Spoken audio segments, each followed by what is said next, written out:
Because when I lay out the it's when we lay out the comics, it usually alternates between you and me. And sometimes I didn't. I think I was I knew there were certain books you'd want to do or I'd want to do. So sometimes one of us will do one back to back so we can try and get to books that, we would get to a book that we know we would want to do. So you might do one back to back or I'd do one back. But basically we're alternating so we can, each take a breath every now and then. Right. Yeah. It's so one of us isn't just talking for 20 minutes straight. Right. Okay, I gotta go blow my nose because as soon as we started, I get phlegmy. I'll be right back. Oh, good, man.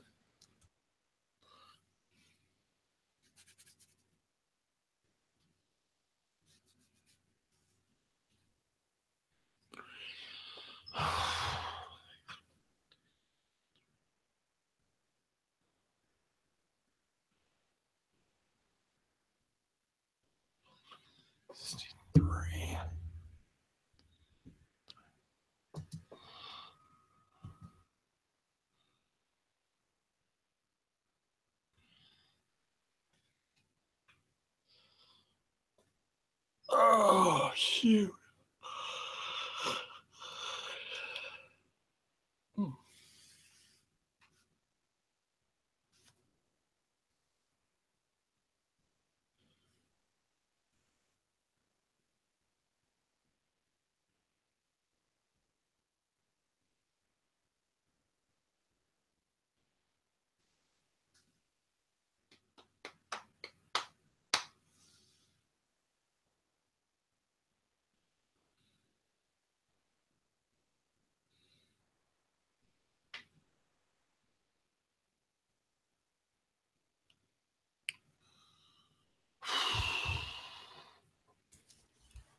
Okay. Oh, shit. All right. You ready? One moment. Yep.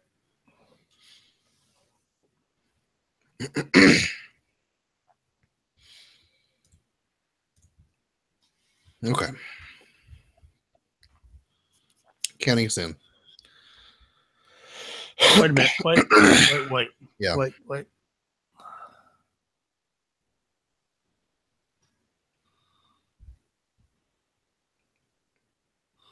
So it's going to be who we are, website, email. Then we'll talk about Dan Slott's birthday. And then we want to say this week we're going to talk about Spider-Man.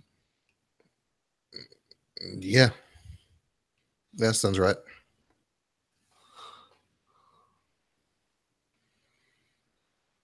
Or we mention we're talking about Spider-Man and then just be like, oh yeah, and by the way, it's Dan Slott's birthday.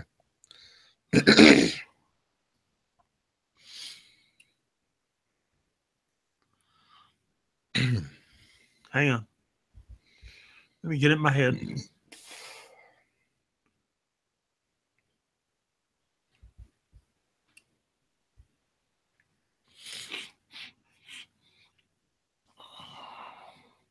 Again, this is the next one's podcast. I'm Pat Show. We got 6 Months podcast. We discuss all the things you may discover in the Marvel Unlimited app. One of these days we'll write that down. Yeah, it kind of varies from week to week, though, depending on what we're discussing. All right, I got it. Here we go.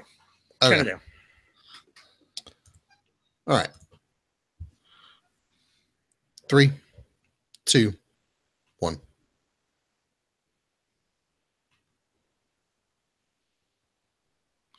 Hello again. This is the What's Next podcast. I am Pat. And I am Sean.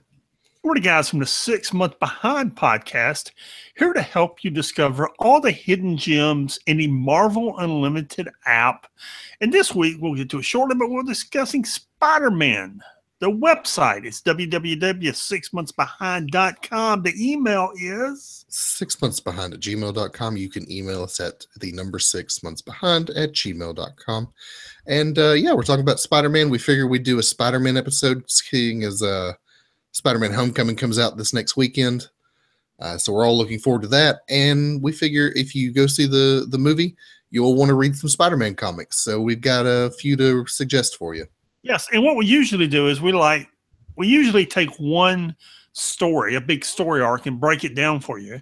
And instead, what we're going to do this week is we're going to take 4 arcs that just are good Spider-Man stories and say, here you go.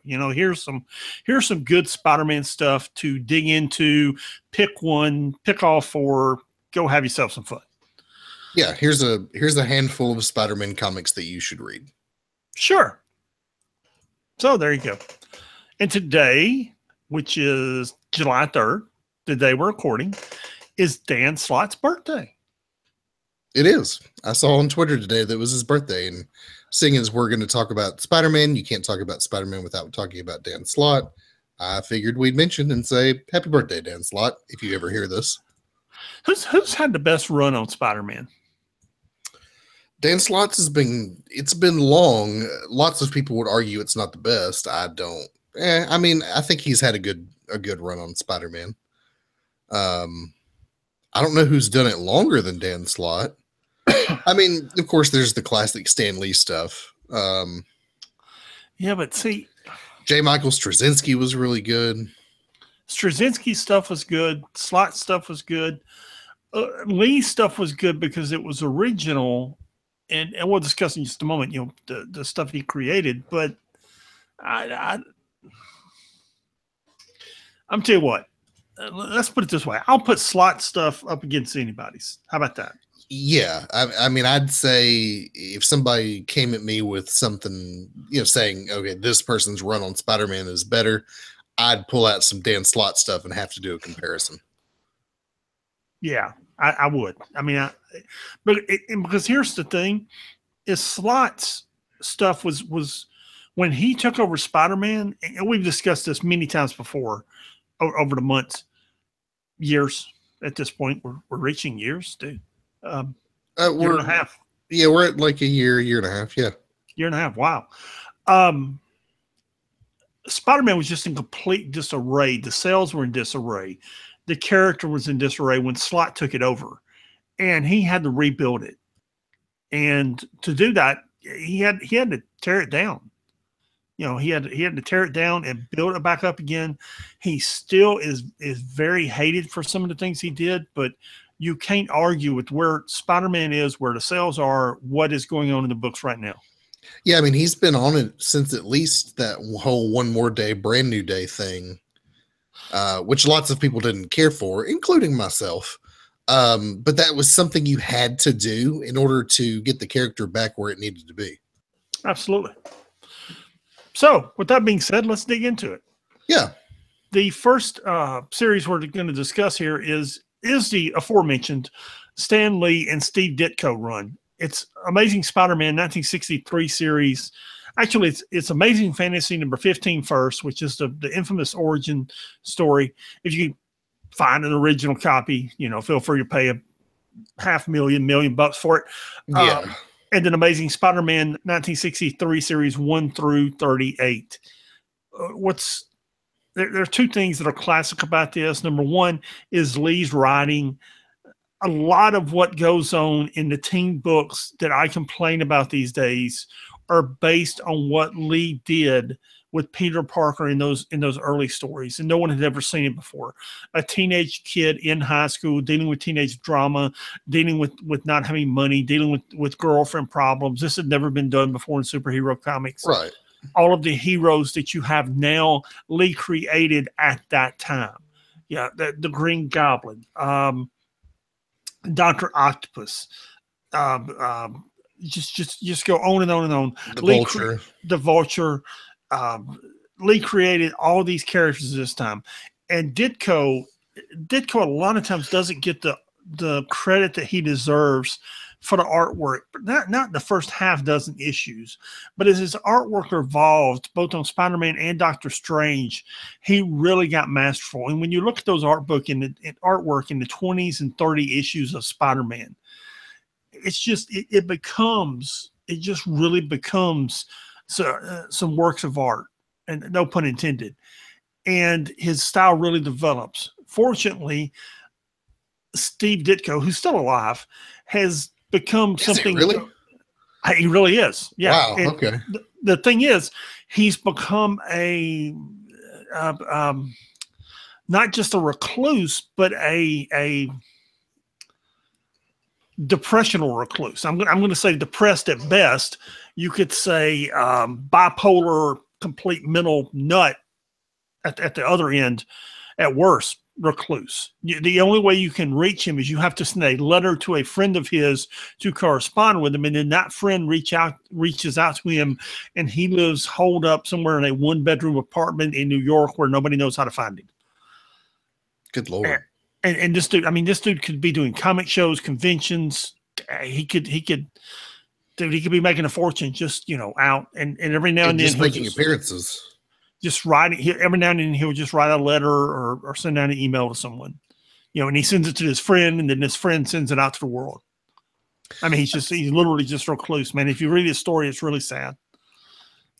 See, and Bill Watterson does the same thing, but he's not depressive. He just doesn't care for the limelight. No, and if you read his story about Ditko, man, Ditko is one of those guys like Kirby, who was just really screwed over by the industry. Never got the credit or the money he deserved for the things he did. Lee gets all the credit for Spider-Man. Ditko doesn't get any. Ditko doesn't get any of the money, any of the limelight, any of the glory, and just he's very, very, very bitter and angry about it. Yeah, I could understand that. But that's a great arc. Amazing Spider-Man 1963 series 1 through 38. It's a great arc. It's one of those things it's a period piece, so you got to bear with it, but it's a great arc. The next arc is we're going to fast forward a little bit from his origin to the Superior Spider-Man by Dan Slott. Ryan Stegman did the art along with Humberto Ramos and Giuseppe Camuncoli. I think that's how you say it. I don't know. This is a series from about 2013. The story actually begins in Amazing Spider-Man number 698 and goes through 700. Famously, number 700 is the last issue of Amazing Spider-Man before it's canceled, and then they launch Superior Spider-Man number 1. The basic premise of the series is that Doc Ock is dying, and his last scheme is to switch bodies with Peter Parker, transferring his consciousness into Peter's healthy body while putting Peter's consciousness into his own dying body and killing him. Of course, he succeeds, but due to the lingering memories of Peter Parker, he suddenly has a change of heart and decides to become a good guy. And when I first heard about this several years ago, about what they were doing with Peter Parker, basically brain swapping him with Doc Ock, I thought, that sounds really dumb. But I actually read it, and it wasn't. It was actually really good. This kicks off a run where we see him use his intellect to be a smarter and more effective Spider-Man, hence Superior. And it was really cool because nobody understands that he's Doc Ock. They all just think he's Peter Parker, but he's acting kind of strange. He's also he's a villain who's trying to do good, so he's skirting a few lines here and there, maybe stepping over some. But the thing that I really enjoyed was that Otto Octavius approached being Spider-Man in a way that Peter Parker never thought to, and he really should have, being the genius that Peter Parker was. I mean, he built these spider bots that patrolled the city for him so that he could actually have a life, and that if they spotted anything that couldn't be taken care of by police or anything, it would page him and say, hey, you need to be here. Or, he made all kinds of changes to the web shooters and in the suit, all kinds of strategical choices that he made as Spider-Man that really made him a superior Spider-Man. And if you go to series and then, or excuse me, if you go to your browse tab and then series, You can scroll down to Superior Spider-Man, and it'll be there. It runs through about 33 issues, and then launches with Amazing Spider-Man, a relaunching of Amazing Spider-Man #1, which, as you may have guessed, is where Peter Parker returns to his body. But that whole story arc of like how that goes is really good. You may scoff at it and go, Doc Ock as Spider-Man, that sounds really dumb. I thought the same thing. Some of the best Spider-Man writing and one of the best Spider-Man stories in recent years. Yeah, dude, it was a great storyline. You and I both, I think at the time we both scratched our head and said, what? And dude, it was awesome. I find myself doing that a lot with comic book arcs where they'll talk about a premise for something like this, or a second Civil War, or making Captain America a Nazi, where I'm like, dude, this sucks. What the heck are you doing? And then I read it and I go, oh, okay, you know what? This is not so bad. Or, holy crap, this is actually really good. I'm still waiting for that corner on Secret Empire. Yeah, we'll see. I'm reserving my judgment, but it's like a wide turn at Talladega. Okay, yeah. Instead of a corner, they haven't turned a corner. I'm kind of getting into the turn, and I can see it coming. Okay, but it ain't there yet, man. It ain't there yet. Anyway, the next series is, and I flip flop back and forth on this, and I kind of looked around for storylines. I'll tell you what I did was I thumbed through these issues today, and it's Spider-Man from the 1990 series. And that's just what it is. Under the S's, it's Spider-Man 1990 series. And the first 14 issues were written and drawn by Todd McFarlane. Now, Todd, yes, that Todd McFarlane, now the Image Spawn fame. Yeah, which Spawn showed up on Netflix today for those who may be interested. I saw that actually. Yeah, I did. Yeah, I was like, oh, neat. I'm adding that to the list. Is that the HBO series or the movie or both? I think it's the movie. I think it's just the movie. I thought so. Martin Sheen's in it, by the way. He's the villain. Yeah, yeah, I know. Anyway, he had been developing for years. Had been at DC. He had been doing Amazing Spider-Man for years, and a while. And they gave him his own title. If you wanted to know, what caused the comic boom and then crash of the mid and late 90s, it would be this Spider-Man #1. Because what Marvel did was they had Todd McFarlane do this cover. Then they published 3 alternate covers of it. And when they did, #1 of this book sold 2.5 million copies. Yeah, it sparked the speculation market. And nothing had ever sold 2.5 million copies. And it by itself, this #1 issue sparked the speculation market. It created the bubble by itself. However, I went back and reread it. There's some good stuff here. You got the Lizard, you got Craven. These are some good stories. You got some good guest characters. You got Wolverine, you got Ghost Rider. It's of course it's McFarlane's art. It's just a little dated with some 90 hairstyles and things, but it looks good. If you're a fan of Todd McFarlane and his Spider-Man work, and his Spider-Man stuff is spectacular in these books.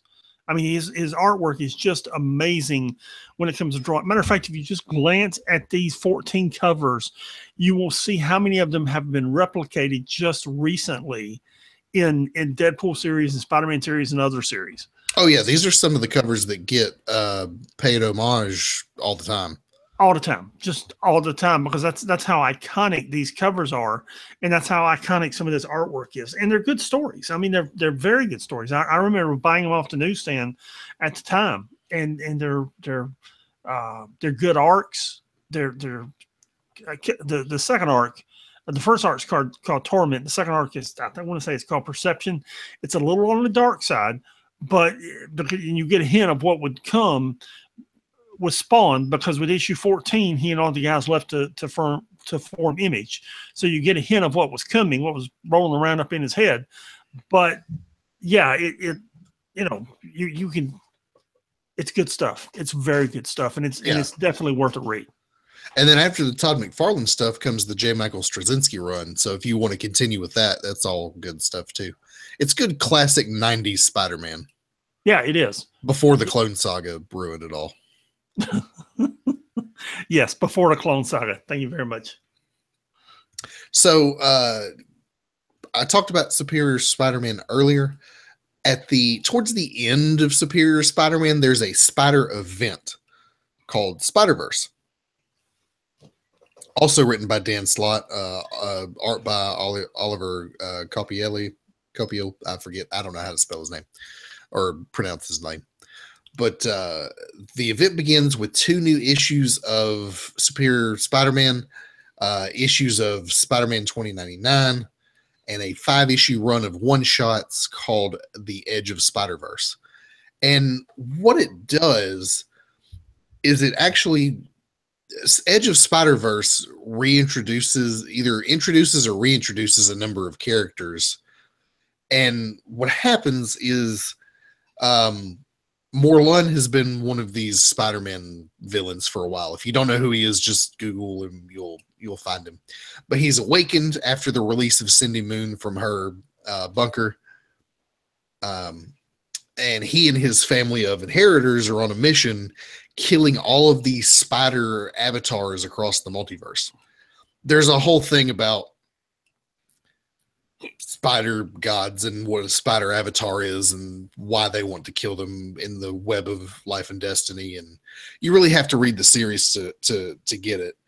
But what happens is that this is discovered by one of the Spider-Men, and a number of spiders discover this and form an army across the multiverse of spider people to impose the inheritors. And this series reintroduces Spider-Man Noir. If you've never read that series, I also suggest going and reading that. This is where Spider-Gwen is introduced for the first time, and she is she became a fan favorite almost overnight. They basically introduce, that's where Spider-Ham is reintroduced in a more serious manner. As serious as you can make Spider-Ham. Right. Like, I say serious. He's not serious, but they really develop his character into something more than just a punchline. Yes. All the characters that we saw in the recent Web Warriors series are all introduced in this series, but it's and Web Warriors is a direct spinoff from the Spider-Verse events. So if you read that series and you liked it, but you weren't entirely sure what was going on, go read Spider-Verse and it will make much more sense. But it did a lot for building up the kind of lore behind what it is to be a Spider-Man or a Spider-Woman. And it introduced a lot of like alternate characters. Like you had Spider-Punk, you had the Spider-Man from India, who's really cool. You had all these different Spider-Men and women that it was really a creative time for Dan Slott and the people who were over the Spider stuff. So probably one of the best Spider events of recent decades. I believe so. Yeah, absolutely. So, yeah, that should be enough for you guys to chew on for a little while. That's 4 to 5 different Spider runs. Do you have anything else that you'd want to add to it? I don't. Go see the movie, come home, read stuff, and enjoy it. Yeah. If you want to email us and tell us what you thought of the movie, please email us at 6monthsbehind at gmail.com. Visit our website.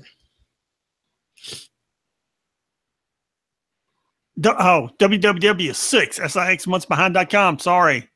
Yeah, you were reading comic books, weren't you? No, I was doing something else. Okay. I was doing a speed test on my computer. Okay. I just so you know. Okay. Also check out our other show, 6 Months Behind, where we discuss it's where we rate and review all of the new books that come out every week in the Marvel Unlimited app. And yeah, that should be pretty much it for this week. We will go see Spider-Man, and we'll see you all next week. Peace.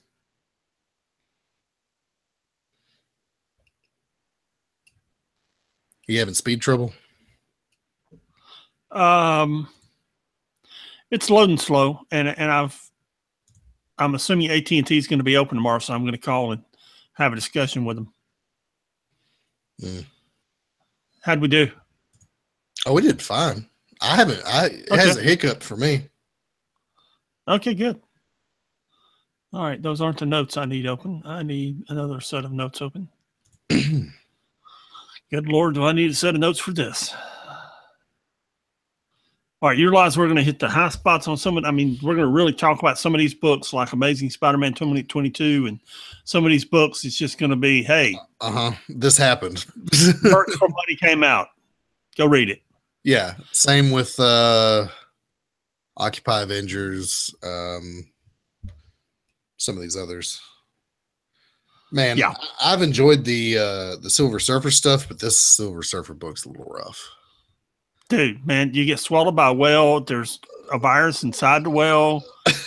You tell the virus stories. The viruses go to sleep.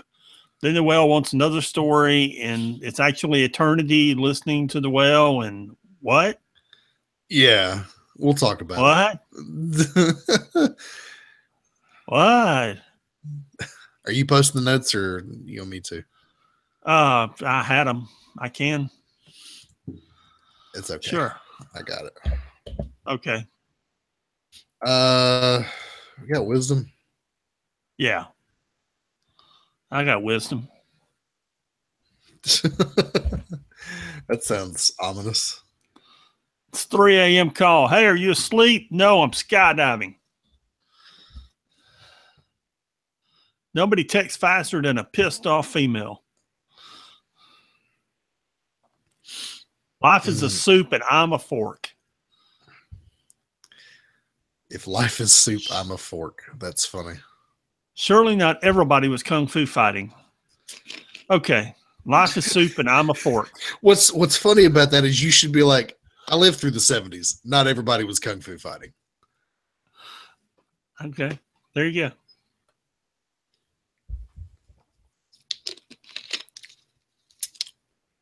Except for in the White House. They were all kung fu fighting in the White House. Yeah, and then Dr. Aphra, I'm not even really going to review. It's going to be more like, yeah, you'll see.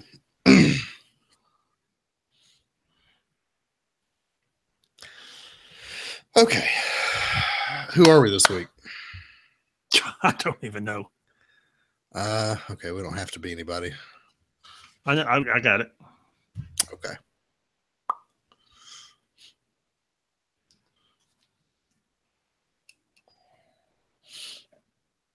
All right, you ready?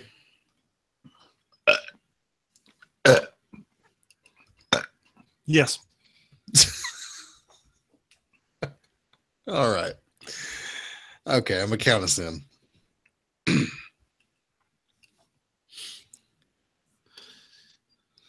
3, 2, 1.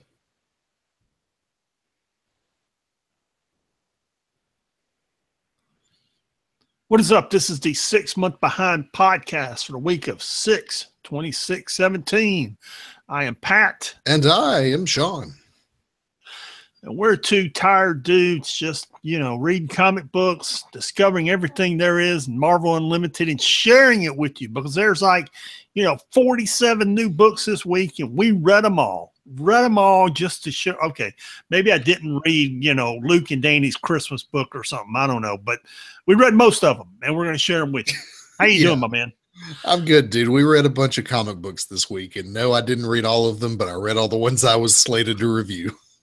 Dude, I read everything but that Luke Cage and Danny Rand Christmas or whatever. I don't even know what that thing was about. The Power Man and Iron Fist Christmas special. Yeah. I actually skimmed it and have notes on it. Okay. I mean, how many ways can you find for somebody to beat up Santa Claus and the heroes to come save them? Thankfully, this was the last week of December books, so we Oh, won't have to thank deal with God. any more Thank Christmas God, man. issues. Yeah, and I say we're tired, man, because I'm working like 70 hours a week. I've got this construction project going in my backyard, and all I got to do is get this shed built and dried in. Okay. Now, those of you who don't build things for a living, dried in means you have the roof on it. Okay. And it's dry inside. And once I get the roof on, I can finish everything inside later. But I've got to get the walls up and the roof on so it's dry inside and it's keeping everything inside. And then I can finish everything else later. And it's raining and I can't get the roof on. So and every day I could get the roof on. I was working late at work. And in the days I wasn't working late at work, it was raining. And then like Saturday, I finally got a sunny day and worked 14 hours. And when I'm not working late at work or I'm not working late in the shed, well, then I got, how many books is there really this week? I think I counted them. There's like 24, 25 that we're reviewing. Yeah, 24, 25 books I'm trying to read, and I'm trying to post notes, and I'm trying to do something with the website, and holy cow, dude. We're just two tired dudes, man. Yes. So the email is. We're one tired dude. I took a nap before this. And my parents are in town. Oh, man. It's just all at once. And then we got a bunch of books to read next week. Yes, we do. Yeah. But they're good books. I mean, most of them are good books. Yeah. They'll all be interesting. Anyway, if you want to email us and tell us about what it's like when your parents visit town, please email us at 6monthsbehind@gmail.com. That's the number 6monthsbehind@gmail.com. Please also visit our website, www.6monthsbehind.com. And don't forget to check out our other show, What's Next, where we go into a deep dive into Marvel Unlimited and tell you the best stuff to read in the service. Now, in the middle of the episode last week, I forget what I went into a rant about. And if I could remember, I probably wouldn't tell you. But I just went into a rant about something and spoiled a book out of nowhere. I thought it was Captain America. It was Captain America 17 or 18, which isn't coming out for 5 or 6 months. So we discuss spoilers. Okay. Civil War's out there. We're still not done with Civil War. Holy cow. The final issue comes out next week. IVX is out there. Other event, Secret Empire's out there and is coming. There are Secret Empire books coming fast. If you know what you're looking for, Secret Empire's all over the place already. So we discuss spoilers, and if he or I go on a rant or we get to talking and we tell you something you don't want to know, you've been warned. Right, and understand both of us keep up with current comic book news for the most part, so there may be stuff coming that you don't want to know about that's not even discussed in the books this week. It may be something that we're not going to see for 6 months. Yeah, so and we try not to, and sometimes we either just get carried away or we're just tired and don't care. Right. So this is your warning. If you haven't read it or don't want to be spoiled, pause here, go read the books, come back. We'll still be here waiting on you. There you go. That being said, we don't have any Civil War books this week because I think number 8 comes out next week, and that is the last Civil War book. We do have an IVX book, which is. Well, I think we have Civil War next week. And I think there's like a direct follow-up to Civil War that they hadn't released. Oh, good gosh. Are you kidding me? It's like a one-shot follow-up issue, and I think that's it. It's like Civil War, The Oath, something like that. Maybe so, yeah. Yeah. The only reason I know is I read that Civil War book, and it was at the end, and it was the only book I hadn't seen. Also, I think She-Hulk's getting her own series, which I was unaware of. Yeah. Okay, cool. I'm actually, dare I say it, I'm actually excited about a She-Hulk solo book. I mean, she had one Wars, and coming out of Secret Wars, between Secret Wars and Civil War, she didn't have one, and now she's getting one coming out of Civil War. Yeah. Well, she's had solo series on and off for years. But, I should mention that if you use the code, I think it's Homecoming, when you go to purchase your Marvel Unlimited for the month, you can get a free 30-day. You get free 30 days. Huh, okay. I just remember that off the top of my head because I remembered that I told several coworkers about it. But yeah, it's on the Marvel website. I believe the code is Homecoming, and you get 30 days free. Oh, there Anyway, you go. moving into our one IVX book that we had this week, which I really enjoyed. Uncanny X-Men number 16. So the war between the Inhumans and mutants has officially begun. And the first thing we see is Karnak putting a serious beat down on Sabretooth. But we quickly find out that this is all just part of his wizard fight with Jean Grey. And she's not alone. The Stepford Cuckoos are with her. They're also coordinating this mission with Phantom X, who's taking the opportunity to deal with Someday and the Someday Corporation. And all that was real confusing to me. I didn't understand it at all. The Phantom X part of it. I didn't really grasp it. There's a page in there with the cuckoos and some cocoons that I didn't get. I didn't get that. I got the Karnak part of it. I didn't get that other stuff.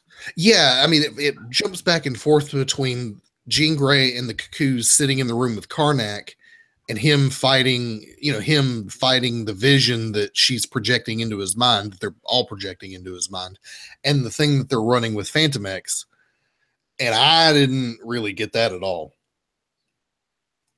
But yeah, Irma has this vision, and it looks like a bunch of Jean Greys in tubes. I don't know. Yeah, I don't know what it is. So Phantom X goes to deal with Someday, and it looks like he looks like some kind of Sentinel's head. And the first thing I thought was Master Mold, but I don't think that's Master Mold. That's what it looks like, but I really don't know what it is.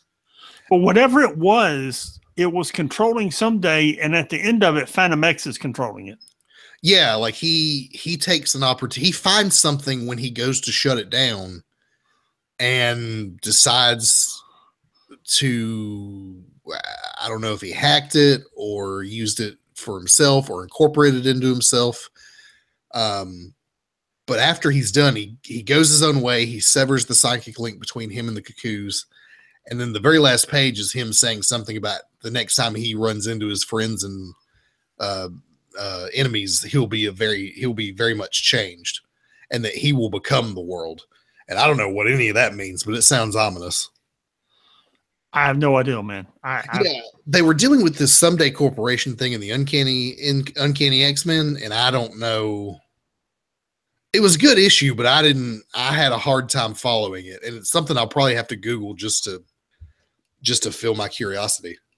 I think this is going to be some post IVX material, but I'm really not sure. Yeah, I can see them picking this up after IVX. Yeah. It was a good book. Yeah, I actually really enjoyed it. I really enjoyed this particular aspect of this Inhumans versus X-Men, where it's Jean Grey versus Karnak, because it's literally a mental fight. Yes. And I think that's really cool. That's what I was most excited to see going into this. Right. The Jean Grey side of this, we really enjoyed. The other part was entertaining. It was just confusing. Yeah, I just didn't know what was happening, really. Right. So that brings us to our Spider-Man books, which is Amazing Spider-Man 22. Now, this week in the What's Next show, because the Spider-Man movie is coming out next week, we dedicated the episode to some Spider-Man reads, and we had a discussion about Dan Slott. If you want to hear it, go over there and listen to it. And we discussed some of the stories he'd written, a couple of the storylines he's done. And I'm going to tell you something. I was just wrong about the clone conspiracy. When it was mentioned, I just cringed inside, because the first two attempts in the 616 universe at the clone conspiracy have been so bad that I just cringed at the thought of a third one. But he's Dan Slott, and he has made this extremely good.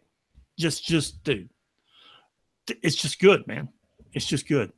So here at Amazing Spider-Man 22, at the last issue of the Clone Conspiracy, I want to say number 3 was the last issue that came out. It was revealed that the Jackal, and if you hadn't read Clone Conspiracy number 3, you need to pause this now, go back and read it. You've been warned. That the Jackal was actually Ben Reilly, the Scarlet Spider, one of the original clones. And we learn how he's alive, how he got here, everything that happened. This is basically the first half of this is his origin issue. And we learned that it's Ben Reilly. It's not Miles Warren, it's Ben Reilly. And the first thing he does is let Peter Parker take out his frustration on him, hit him a few times. And after Peter kind of wears himself out with his frustration, Ben begins to explain how Miles resurrected him from the dead and perfected or semi-perfected his cloning process on him. Problem is he did it how many times? 23, 27 is how many times he killed and then resurrected Ben Reilly. And there's a panel on page, I want to say it's 15, where he's resurrecting Ben Reilly, and you get the idea from that panel that Ben isn't exactly sane at that moment. And well, he's been killed and brought back to life in horrible ways. What? I want to say it's 27 times. Yeah, something like almost 30 times. So no, his sanity is not intact.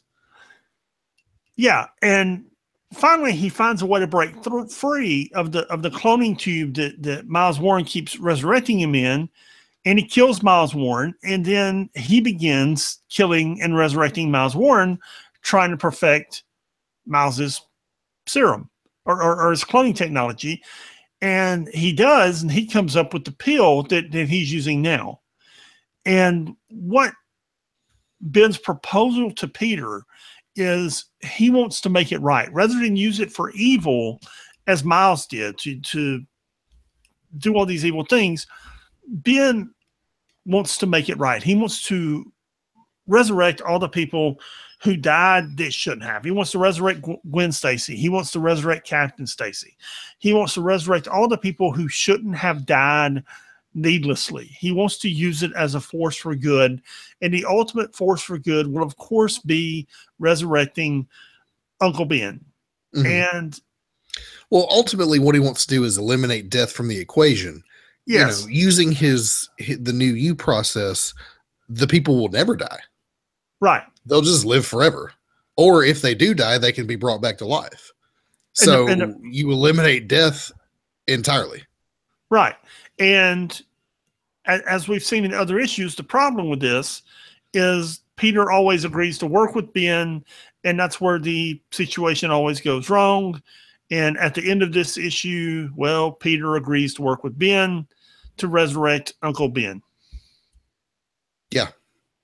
Yeah. Yeah, you can see how that's not going to end well. Yeah, this is just all headed downhill. Right. Yeah. And what's really makes this neat is that both of them have good intentions. Although Ben Reilly's a little off kilter, and he's been resurrecting villains. So I wonder about his motivations for real, but they both seem to want to do a good thing here. And what they don't know is that the results of what they do here will be awful. Yeah. You ever read the Marvel Zombies comics? It'll be like that. Here's the thing.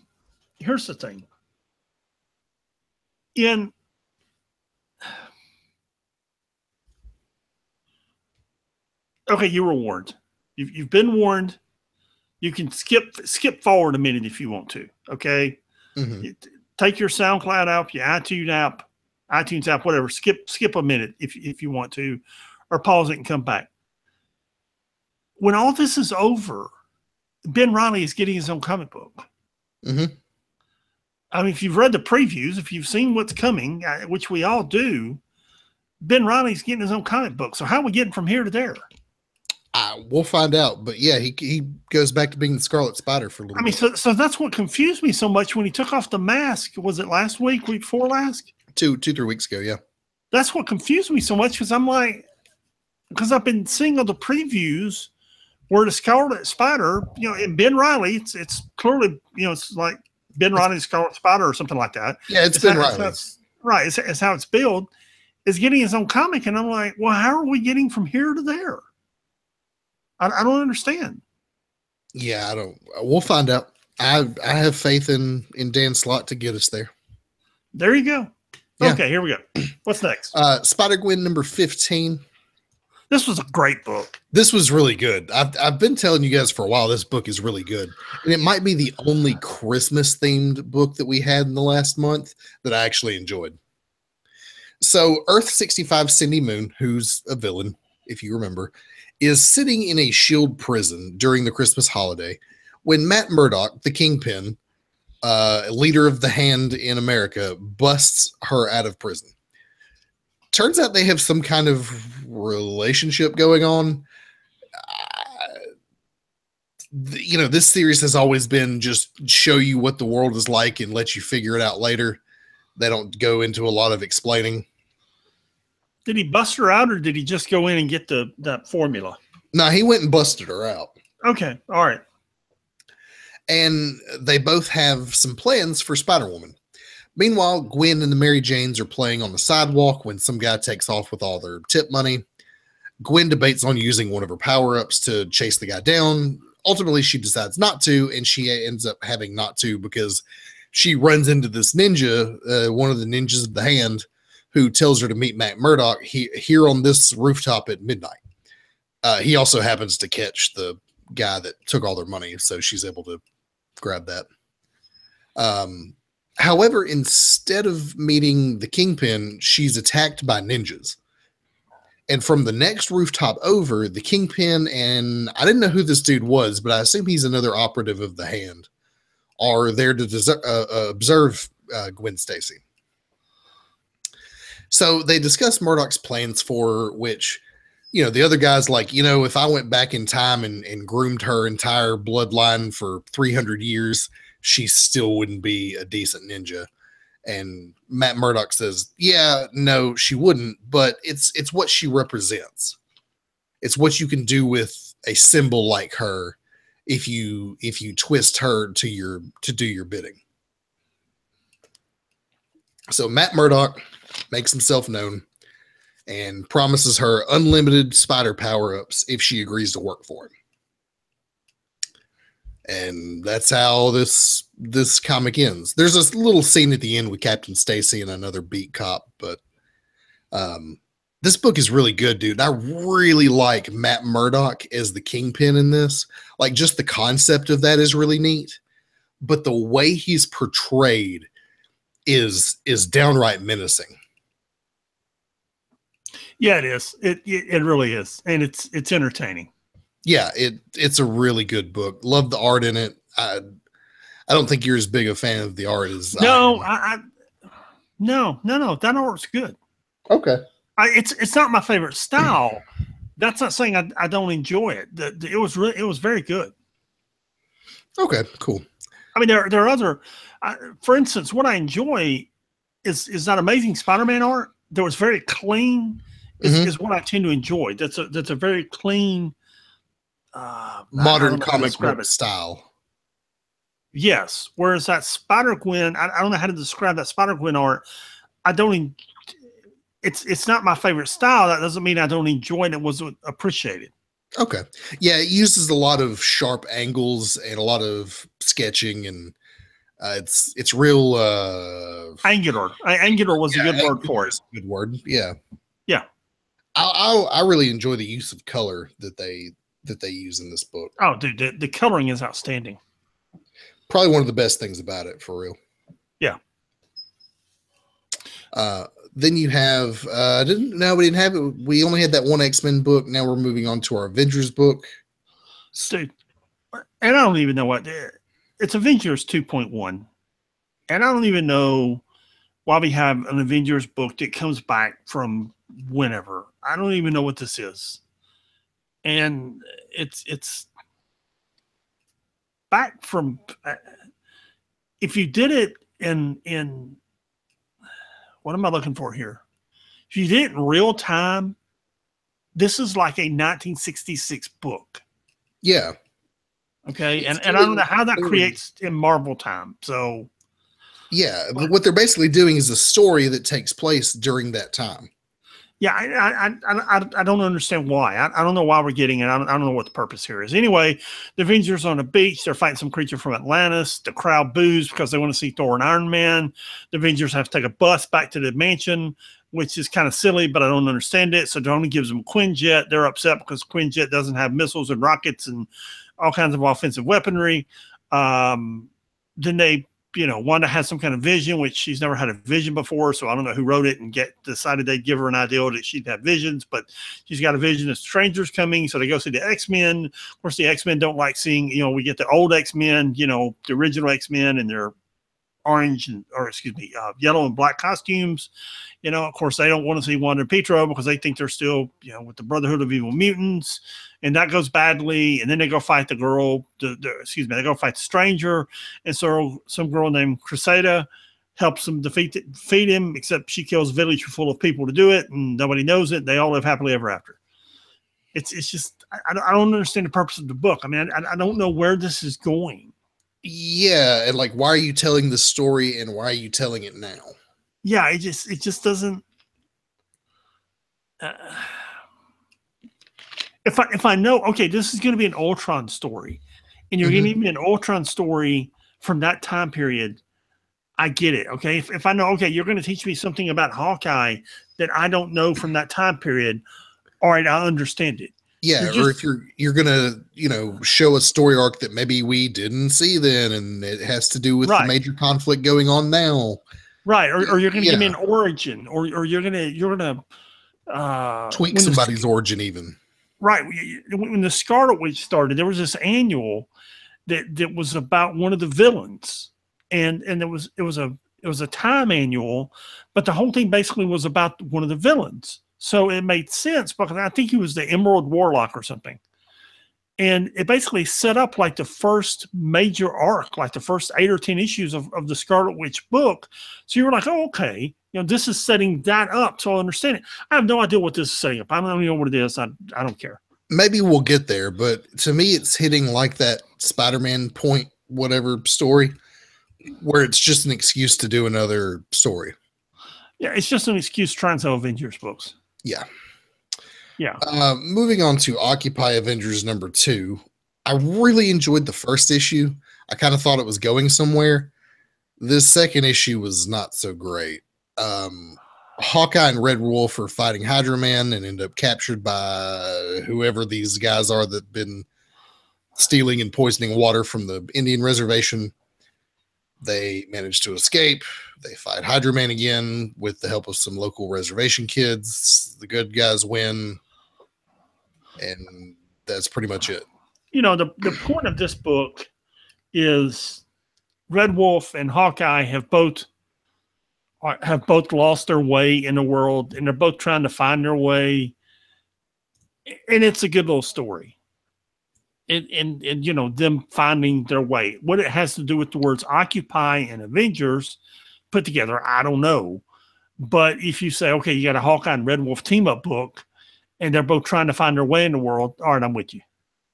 Yeah, the second issue was not as good, but I'll come back just to see where it goes, at least for now. Because I kind of like this theme or idea of like the everyman's Avenger. Like Hawkeye lays out in the first book, stopping a world-ending event is easy. How do you stop a crime syndicate from stealing water from a reservation, or these crimes that go on in the everyday that you never even hear about? Right, and that was pretty cool.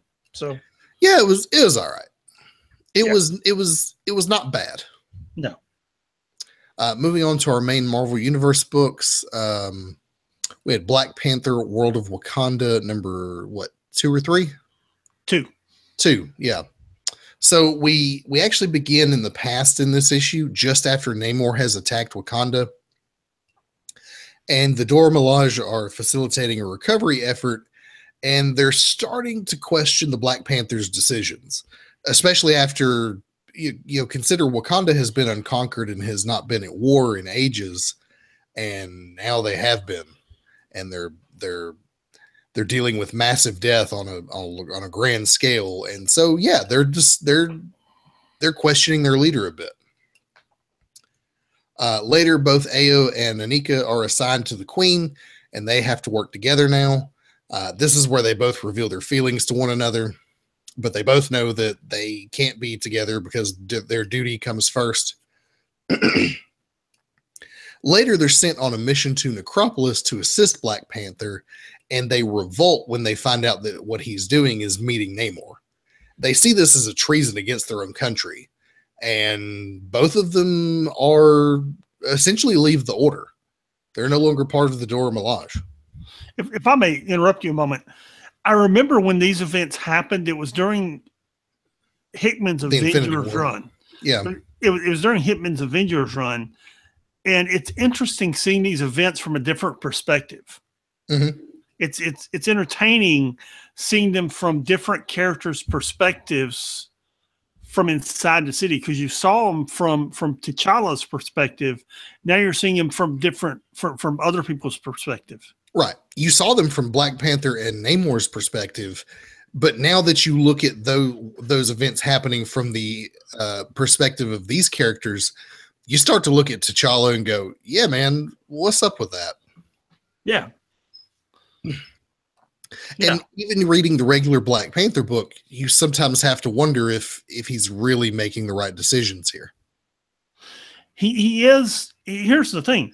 He is for the Avengers. He is for the world. Maybe he even is for T'Challa, but is he for Wakanda? Right. That's the whole question. And I think that they may even ask him that at one point in this issue. Yeah, they do. And of course he insists that he is, but I'm not sure that he gets to determine what that is. Right. Yeah. Anyway, it was a good book. I've enjoyed it. It was great. I really did enjoy it because it made me think about these things. Mm-hmm. Yeah, I really enjoyed seeing those events from another angle. Tell you what I didn't enjoy. Cage number 3. Cage number 3. I haven't enjoyed this book at all. You got this villain named Dr. Seuss. Now, his name's SOOS, and there's another pronunciation of that. We'll go with it, but that's what I'm going with. And he's got Cage trapped on that island along with Iron Fist and Misty Knight, and I don't know who else. And is he still tripping on acid? I honestly don't know if this happened or if this was just a bad acid trip, because either one could have happened. And they all got to fight these animals / humans, and they lose, and then Luke's got to fight, and he starts losing, and I don't know what the outcome's going to be in the next issue, and I don't care. And the funniest, it sounds like the island of Dr. Monroe. The funniest thing about this book is if you blow up the cover is Luke Cage with 3 scantily dressed women around him, and in the lower right hand corner it says this cover has nothing to do with what's inside. That's the best thing about this book. And it's a trope in comic books, is they'll have a cover on the book to sell it, and then you open it up and it has nothing to do with what you saw on the cover. And that is the best thing about this book. This is just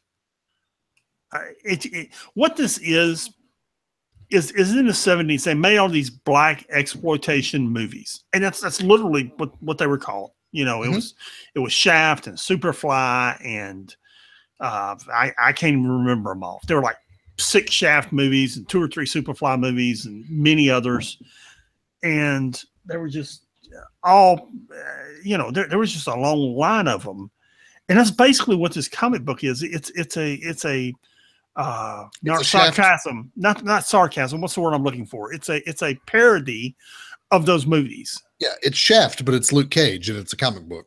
Yes, it's just yes, that's what it is. And which is fine. We're not knocking that, but just it's not done real well. No, and it misses the mark with its humor. Yeah. Yeah. So Anyway. Yeah. Probably this is definitely not something I'd be picking up off the shelf at a comic book store. Dude, if I were paying money for this, I would be upset. Mm-hmm. Then we have Captain America Sam Wilson number 15, which doesn't feature Sam Wilson much at all. And they keep doing these like one-off stories in this book.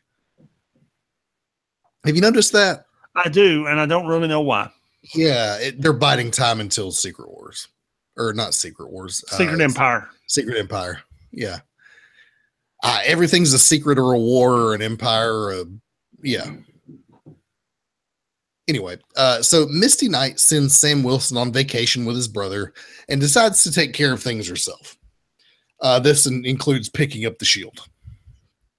Yeah. Which you think, you know what? If you're going to have a female Captain America, she wouldn't be a bad one.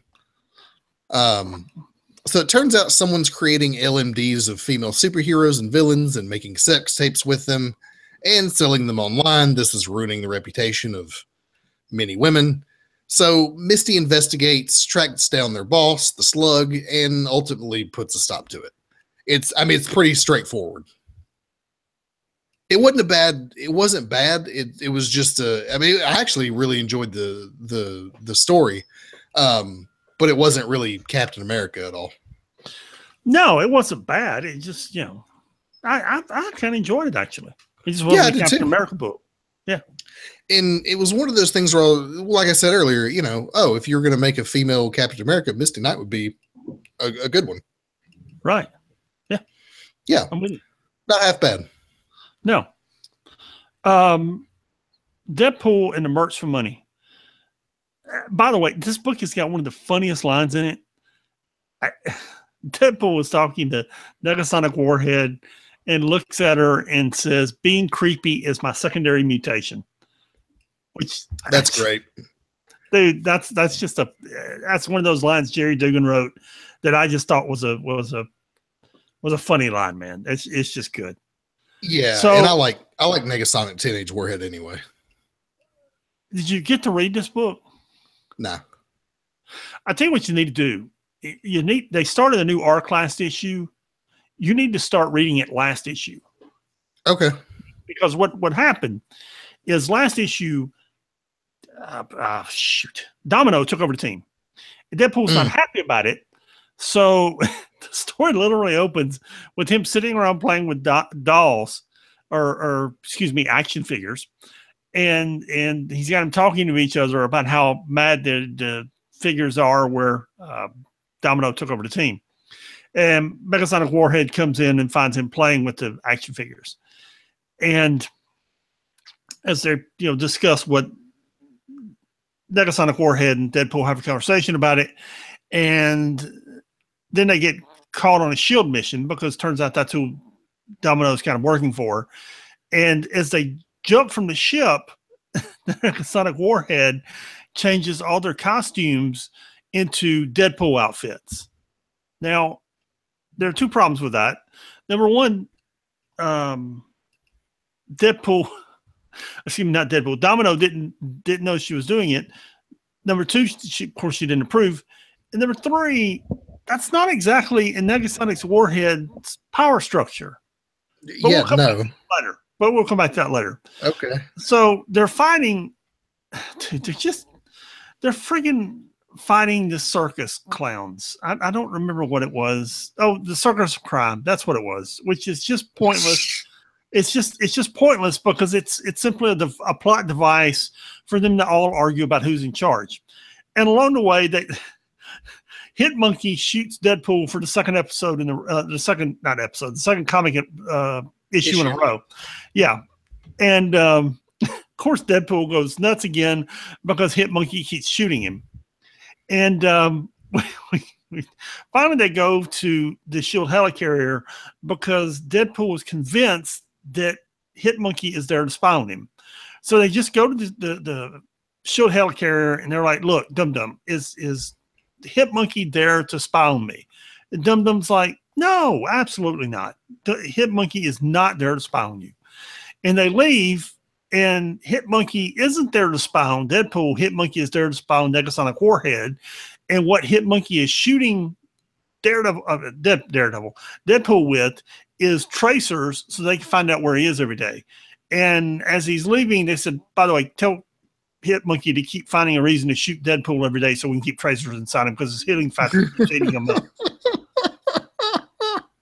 It's that's pretty good. Funny. And good. What you see on the screens is all these things where they're studying Negasonic Warhead's power because her power structure has gotten out of control. But yeah, Hit Monkey just got to find a way to shoot a reason to shoot Deadpool every day. Oh man, that's great. That's a good joke, dude. It's funny. There's another scene where Hit Monkey is on the roof showing throwing monkey crap at Gorilla Man or whatever his name is, Ape Man. It's a funny book, but underlying it is some serious tones, which is what's wrong with Negasonic Warhead and how powerful has she gotten, and what's really going on here. So it's pretty cool. Okay, cool. Yeah. Moving on to Doctor Strange number 15. So Doctor Strange has been meeting all of his basically he's been going through his rogues gallery every issue. So this time it's the orb. So Doctor Strange takes this really weird cab ride with the orb. And if you don't know who the orb is, you really need to go back and read Original Sin from a few years ago, where he kills the Watcher. Well, he doesn't kill the Watcher, but he steals one of the Watcher's eyes and consumes it in a way. And now he's in possession of all the Watcher's secrets, and now it's his job to watch and not interfere, but he does interfere because we see him run over a dude with his car. He also tells the dude to kill all of his neighbors while he's asleep. I was just thinking, I thought I read everything, but I didn't read this, and I thought the orb died at the end of Original Sin. But apparently I don't know. I'd have to go back and read it again. It's been so long since I've read Original Sin. But he's alive and still has the power of the Watcher, huh? Yeah, in fact, later in this book, because what happens is, and if you don't know who the orb is, he's basically a dude with a giant eyeball for a head. He's ridiculous. I'll continue. So later on, they all kind of meet up at the end, and Baron Mordo's like trying to kill Doctor Strange, and the orb rips his shirt off, and he's got the Watcher's eye like fused into his chest, and he's shooting laser beams out of it. It's kind of gross. But meanwhile, Baron Mordo and Dormammu are killing people in a karaoke bar, searching for Doctor Strange. I don't know why they think they're going to find him in a karaoke bar, but whatever. So Strange and Orb run into Mr. Misery, who's constantly trying to kill Strange. Baron Mordo and Dormammu show up. Orb's there. They're all trying to kill him. This culminates in a showdown with all of the recent Strange villains, and they're all going to kill him. Oh, there you go. Yeah. If you only had all those mystical weapons that Beast has down in Miami. Yeah, exactly. Yeah, I think everybody knows that he's vulnerable right now, so they're all gunning for him. And actually, it's a good book, but if you go to the very last page, there's a 1-page panel of Dormammu, and it's really cool. It looks really nice. It looks really good. I want to go back and read this because apparently I missed it. It's a little goofy because of the orb, but yeah. Okay. It's not half bad. Yeah. What else wasn't half bad was that Gamora book. I was a little disappointed in it because I thought it was going to be current. And instead we get a flashback to her 18th birthday where, of course, she and Nebula are fighting over because they just always fight. And Thanos' present to her is an opportunity to kill the ruling family of the Badoon because the Badoon killed, I guess they killed her entire race. Yeah, they I'm, killed I'm, her parents and everyone her actual race. Yeah, this yeah, is basically a retelling of her origin story. apparently, yeah. And, so she goes and kills the ruling family of the Badoon. She comes back. Nebula gets in a fight with her, tortures her a little bit, then says, "Hey, by the way, you missed one." And she goes after the one she missed, which is on some planet she's not supposed to be on. And there you go. It wasn't bad. It was very good art. It wasn't bad. It wasn't what I wanted. It wasn't what you were expecting. No, it wasn't. It wasn't what I was expecting, which kind of bummed me out a little bit. That's okay. When we get to Star Lord shortly, it wasn't what I was expecting either. No, it wasn't. It really was. Well, it was fun though. We'll talk about it. Anyway, Invincible Iron Man #2. This has to do with Tony and Riri Williams. So, as we know, Tony is dead / not dead, but he's incapacitated. And he's uploaded his brain as an AI he's doing two things. He's training Riri Williams and running her armor while also mentoring Victor Von Doom while he does his Iron Man thing, which is also neat. So Tony's training Riri using all of his various armors. They're basically duking out above the Hudson River in New York. And he's trying to teach her not to run from a fight. The book flashes back and forth between past and present. And we see modern day, and then we're getting little clips of Riri's backstory. So in the past, Riri's talking to her friend about the Little Mermaid while trying to build a rocket pack. Then we revisit the night of the shooting that we've seen a couple times now. Both Riri's friend and her stepdad end up dead. Back in the present, Riri continues to run from Tony's robots, except she's not actually running. She's bluffing while uploading a virus to the various Iron Man armors to incapacitate them. Which was, I really like that because it wasn't what Tony was trying to convey to her, but it was her own way of dealing with the situation. Yeah, she didn't win the physical fight, but she was able to incapacitate them, which is a different skill set or a different approach than what Tony would have done in that situation. Meanwhile, you've got a couple ladies with katanas who are plotting to kill the new Iron Man. Yeah, that's the ladies that are left over from the last Iron Man series. Yeah, when he went to Japan or whatever. Yeah, when he went to Japan and went undercover, and they took over the Iron Man armor and almost killed Jim Rhodes. And yeah, it was a good book. I enjoyed this. I've been looking forward to the Riri Williams stuff for quite a while now, and I'm glad we're getting it. Yeah, there you go. Now we get to go on to your favorite book this week, Power Man and Iron Fist, the Sweet Christmas Special. Dude, let me just sum it up. There's some dude named Krampus there. He tries to interrupt Christmas, and Danny and Luke have to fight him. And then they go to the North Pole, and Santa Claus is involved. And I don't know. They save Chris. They beat this dude. They save Christmas. They help Santa Claus deliver the presents. Merry Christmas, ho, ho, ho. Are you not familiar with Krampus? Not at all. And you know what? I don't care. Krampus he's a figure from Norwegian and Swedish Christmas lore. He's actually like a bad guy. He eats children or whatever. Okay. Yeah, if you're naughty on Christmas, you don't get visited by Santa. You get eaten by Krampus. Okay. Yeah. And the toss up, we always have our favorite book of the week.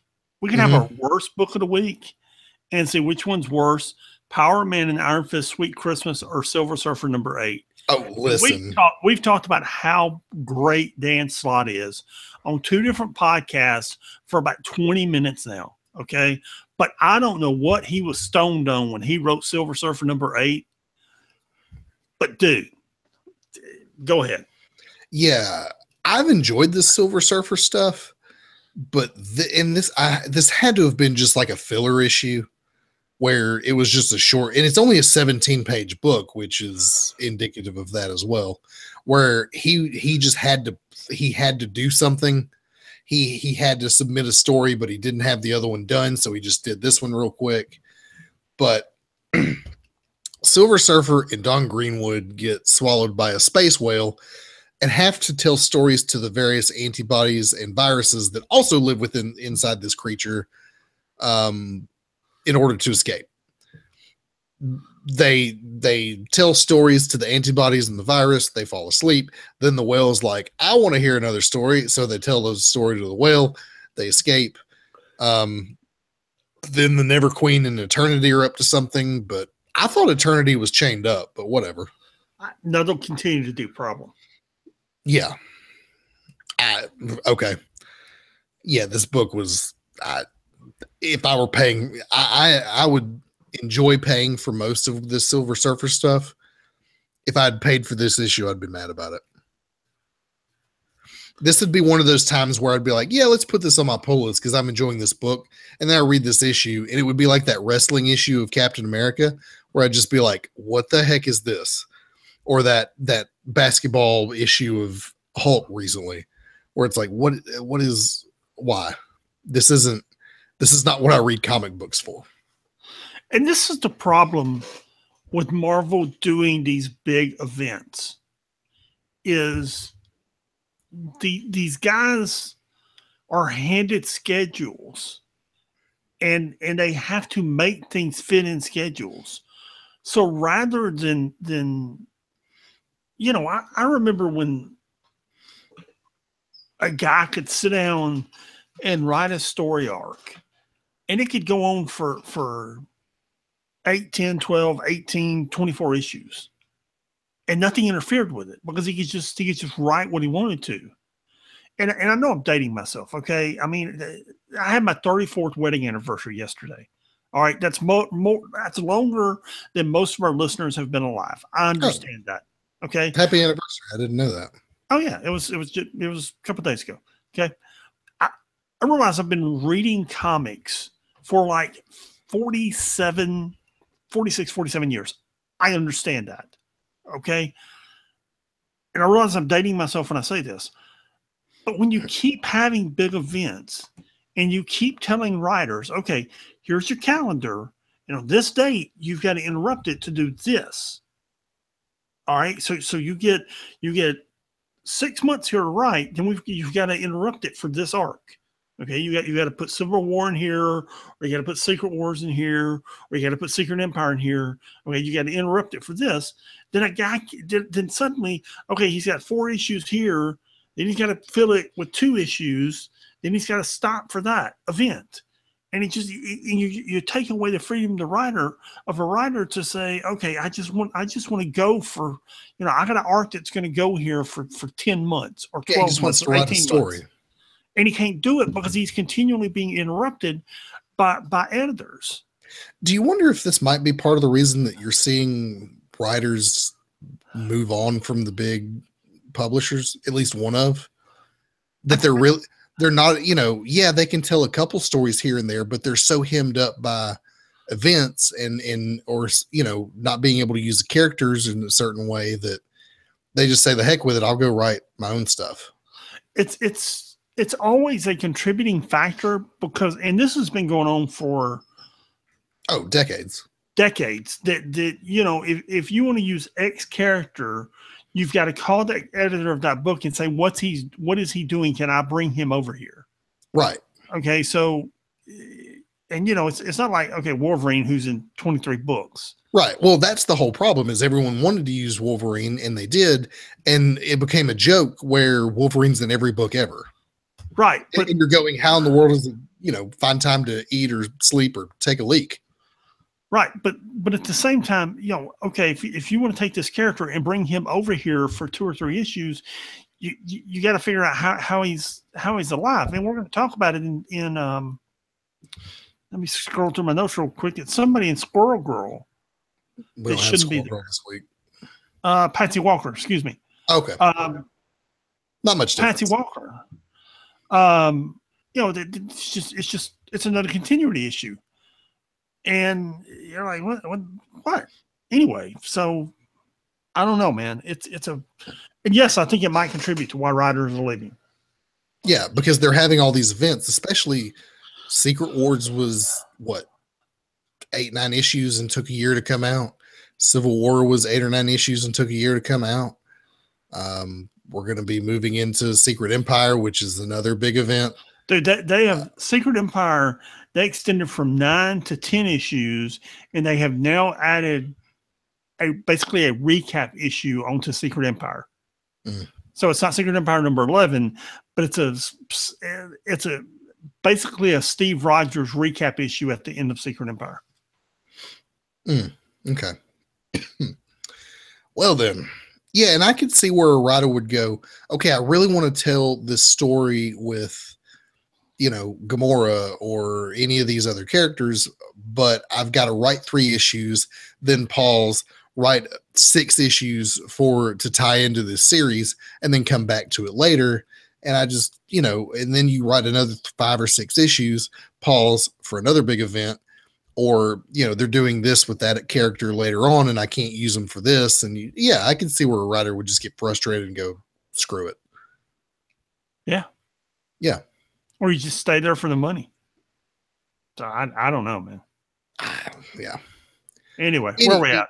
Yeah. Solo number 3, which was actually really good. It was good. So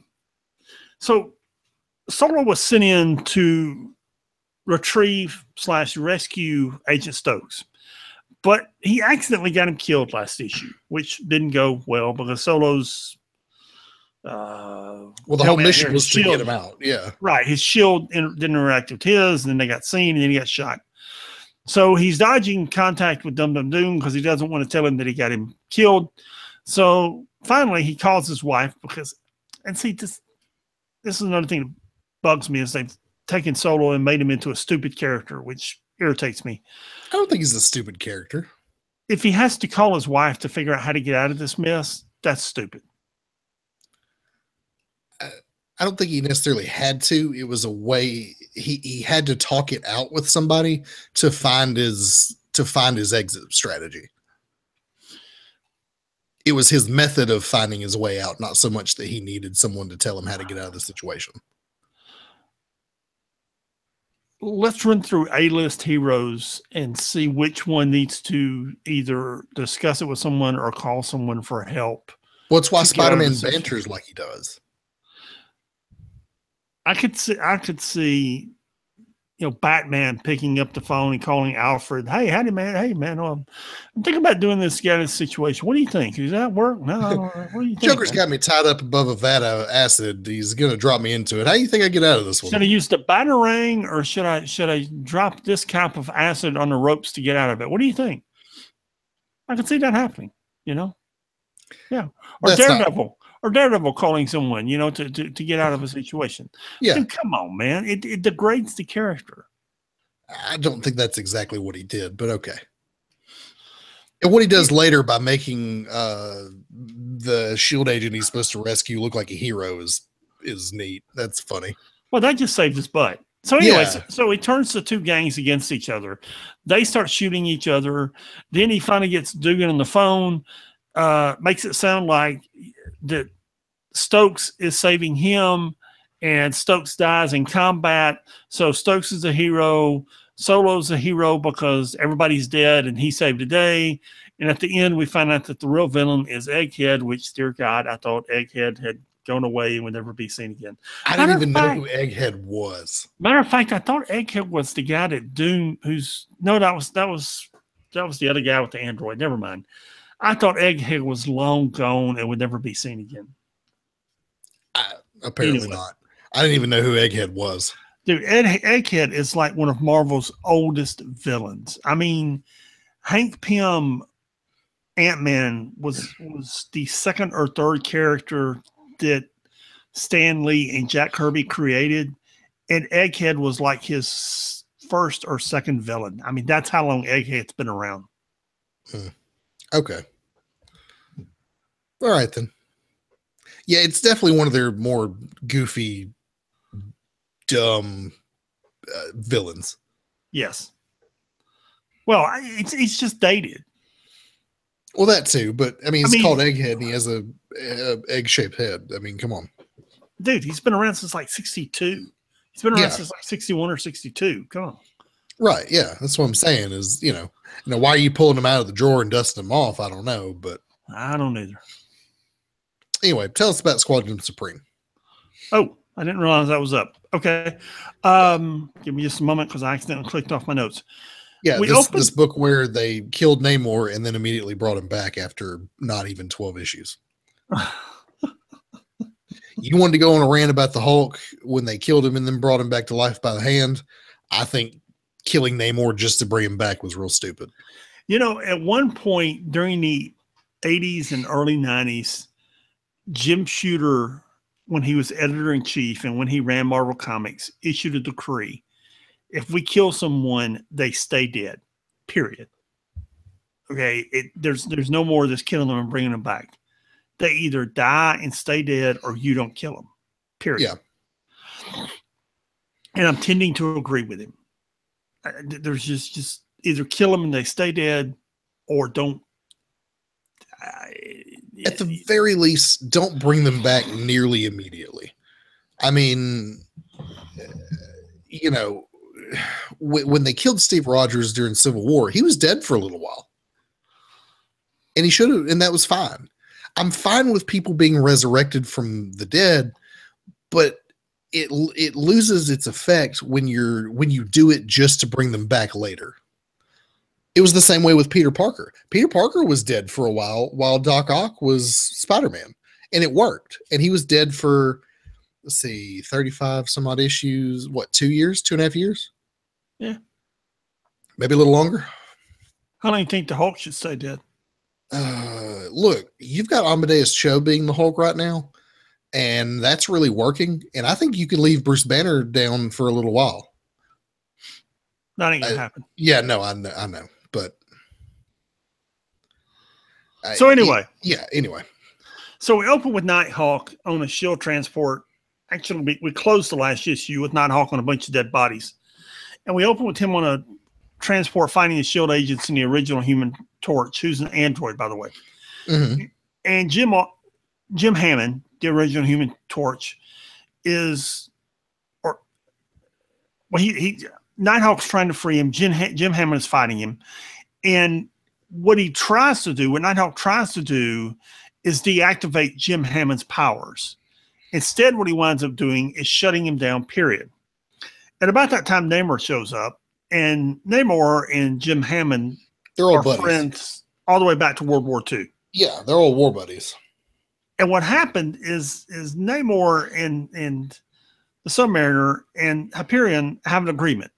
Okay, we'll bring you back to life. We'll get you out of this mess that you're in, namely being dead. Okay, and you don't kill Nighthawk, and we have a temporary truce. Okay, just everybody goes their separate ways. Okay, everybody goes their own way for a while, and we have a truce here. Mm-hmm. And then he sees Nighthawk, seemingly killing Jim Hammond, and that truce is very fragile for a few moments. Yeah. And Hyperion restrains him and reminds him that, hey, we have a deal. And Namor's not happy about it, but he's like, okay, we have a truce. We got a truce. Y'all go your way. I'll go mine. We'll see if Jim Hammond's alive, but I'm coming for you. Okay. So Hyperion talks him down from the edge, reminds him of the truce. Blur, who was one of the members of the Squadron Supreme, she's like, I'm over this. Okay. Nighthawk is a psychopath. He's a serial killer. I ain't having any more of it. The rest of the team starts to leave. Jim Hammond wakes up and can't control. He's not the Human Torch anymore. He doesn't have those powers. He has other powers that he can't control. And I can tell you that's a story arc that we're going to be dealing with for months. And as Namor and Hyperion are leaving the ship, and Hyperion is still trying to keep Namor talked down, Nighthawk's like, you know what? I don't know what we're doing here. I don't know why you brought him back from the dead. I don't know why he's still not dead. So let me just finish what I started, and launches an all-out attack on Namor. And it's really entertaining. It's an entertaining book. You realize that Nighthawk really is off his rocker, which isn't the way he was portrayed in his solo book. Yeah, well, he was portrayed as edging on the line. He was on the line on his solo book. On this book, in this book, he's portrayed as crazy. Yeah. To the point of deranged. To the point of deranged, yes. Yeah. But it's and what's happening here is you see Hyperion wanting to become a hero again. Some of the other members of the Squadron Supreme are and not so much this issue, but some of the previous issues are like, what are we doing here? You know, we're supposed to be heroes. We were heroes, and Nighthawk has turned us into mass killers. And why? What are we doing? And then Nighthawk just attacks Namor. And yeah, it's. I enjoyed this issue. I did, and I enjoyed some of the previous. Kind of drug a little bit when they were doing that whole resurrecting Namor thing, but this issue really got good. Last couple of issues have really been good. Okay, I actually didn't get a chance to read this. Like we said, we had 25, close to 30 books this week, not including our other show. So, yeah, it was just one that you were reviewing it, so I just left it off the list. But yeah, this issue was really good, and I'm like I think 11 and 12 kind of drug some, but 13 and 14 have really been good. Yeah, I'm going to go back and read it. What else was also half decent was Star-Lord #1. Now, I didn't love this book, but I didn't hate it either. And it's got potential. Maybe it's going somewhere. So Peter Quill's being bummed out about being stuck on Earth, and he's drinking before noon. And I thought, you know, they're kind of doing this thing about how the Guardians are grounded on Earth right now. And I thought, you know, it was Captain Marvel who brought them here to fight in her Civil War. Can Alpha Flight not spare one spaceship? Apparently not. That's what I was thinking, but apparently not. Yeah, like, you know, they're like, oh, well, we don't have a spaceship anymore, so we're stuck on Earth. And I'm going, we live in an age of Alpha Flight space stations and helicarriers and superheroes and crazy advanced technology. You're telling me nobody has a spaceship to spare, especially your friend Carol Danvers, who's running the Alpha Flight space station. I mean, come on. Who the reason you're stranded here is because she brought you in to fight a war for her? Yeah, you okay, whatever. This whole grounded Guardians thing just doesn't work for me. However, this book has some promise. So Peter Quill's just bumming around his apartment, mostly in his underwear, drinking before noon. Agent Brand shows up and tells him to, you know, get off his butt and get out of the house and call some of his friends and get out for a while. So he calls Howard the Duck and gets cussed out because Howard the Duck's working, and he calls Peter Quill a bum. So he just decides to go to an art museum by himself, where he runs into Kitty Pryde. I didn't realize that they were broken up. I thought they'd mended fences, but I guess not. No, they broke up somewhere along the way. Okay. That's a bummer because I actually like those two together, but it seems like everyone Kitty Pryde ever falls in love with is doomed. So they kind of get into an argument at the museum. Old Man Logan's with them.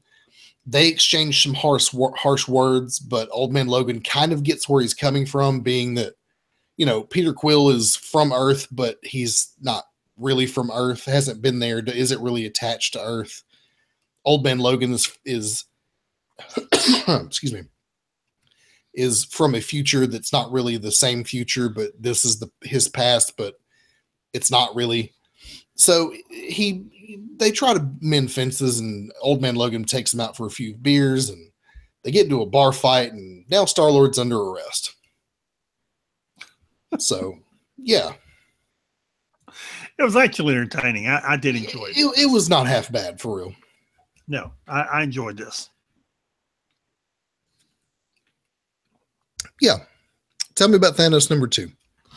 Thanos #2. Thanos #2 begins with Thanos killing and destroying a world because, you know, he's Thanos and he can. Yeah. And then we have Star Fox recruiting Nebula. Go ahead. I was going to say, I liked how they built it up as like the most peaceful, tranquil planet in all the universe. And they were known for their medicine, and, you know, they were the peaceful race and had never known war. And Thanos, they can't heal Thanos, so he just razes it to the ground. Yeah, I mean, it's been like 3 pages building it up, and then you got gone. Yeah. Yeah. Well, it's meant to make you understand how evil Thanos is. Yeah. And I'm going to kind of skip around here a little bit because I don't want to. I had to study. I actually had to break out Wikipedia for a couple of minutes. So then we go to Star Fox, who's recruiting Nebula to join the little band of misfits, which is Star Fox, Nebula, Trico, and Thane. And turns out what they want to do is kill Thanos because they know he's weak and dying. And it's actually a fairly decent plan. They know that he's weak. They know his power's down. And while he's in a weakened state, that's when they're going to take their shot. And they know he's Thanos. He may get healed. He may not. But you better take your shot while you got it. Yeah. And that's actually sounds like a pretty decent plan to me. So, it makes sense. Now, this thing flips back and forth. The other part of this is Thanos has tracked down Mentor. Now, Mentor is his father, and he's one of the Eternals. Now, the Eternals were on Earth, but they were also on the moon of Titan. And I had to break Wikipedia out because Mentor is Star Fox and Thanos' father. And Star Fox is a regular Eternal, and Thanos is what do they call him? Not a degenerate, anyway, he's one of the offshoots of the Eternal. Yeah, the Eternals look like they're humans, and Thanos definitely does not. Yeah, there's a word for it. I should have typed it in my notes. Anyway, but Mentor is his father. And so Thanos goes to him to get Mentor cured. Mentor studies him, confirms what Thanos knows, which is Thanos is dying. And Mentor tells him, hey, you only got a couple weeks to live. And Thanos says, well, can you cure me? And Mentor goes, not only can I not cure you, if I could, I wouldn't. And I wish I'd have snapped your neck when you were a baby in the crib, because that's how evil you are. Yeah. And then Thanos kills Mentor.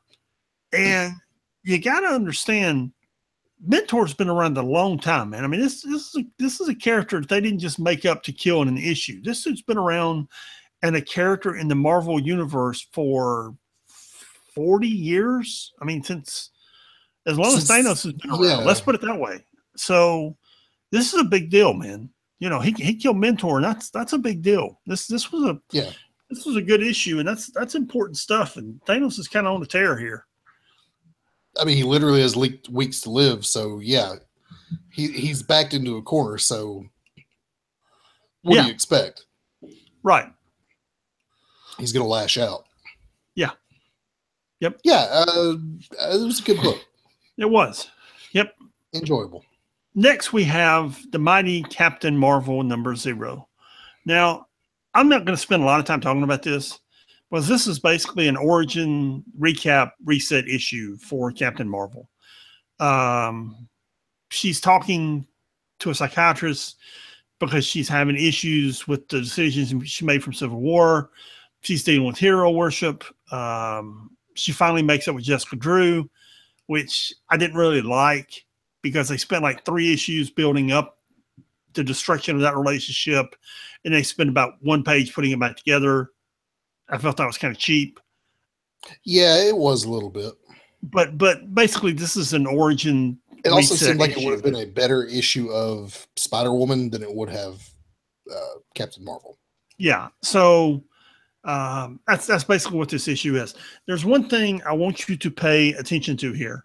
Mm-hmm. You've seen this in the regular Captain Marvel book. You've now seen it in this book. They keep getting attacked by the Chitauri. And the Chitauri keep appearing in different books. I think it happened in this book. Yeah, we've seen the Chitauri a good bit recently. Yeah, keep paying attention to that. Yeah, much like you should be. Go ahead. Yeah, much like there's always these background plots going on. And another one of them is the Black Cat, which we see in Venom later. We saw her in the Power Man 9 Fist book last week. We've seen her in a couple different books, and at some point there's going to be a big story where Black Cat has consolidated all the power of the criminal networks in New York. Yeah, but I can tell you for a fact that Chitauri thing is going somewhere, and you need to pay attention to that. Okay, duly noted. Yes. Next, we have The Punisher #7, which, for the love of God, is not for children. No, there really is an explicit tag on the cover. Pardon me. So no. So we continue with the aftermath of the Punisher killing all those drug dealers, and now he's just tying up loose ends. He gets in a pretty epic bar fight that you really have to see to It really is to appreciate it. It's epic and graphic, and yes. Yeah, it's this whole book is the kind of book you really just have to read because of how action packed it is. If you read it, there's not a ton of dialogue. It's definitely not a Brian Michael Bendis book where there's a bunch of dialogue every page.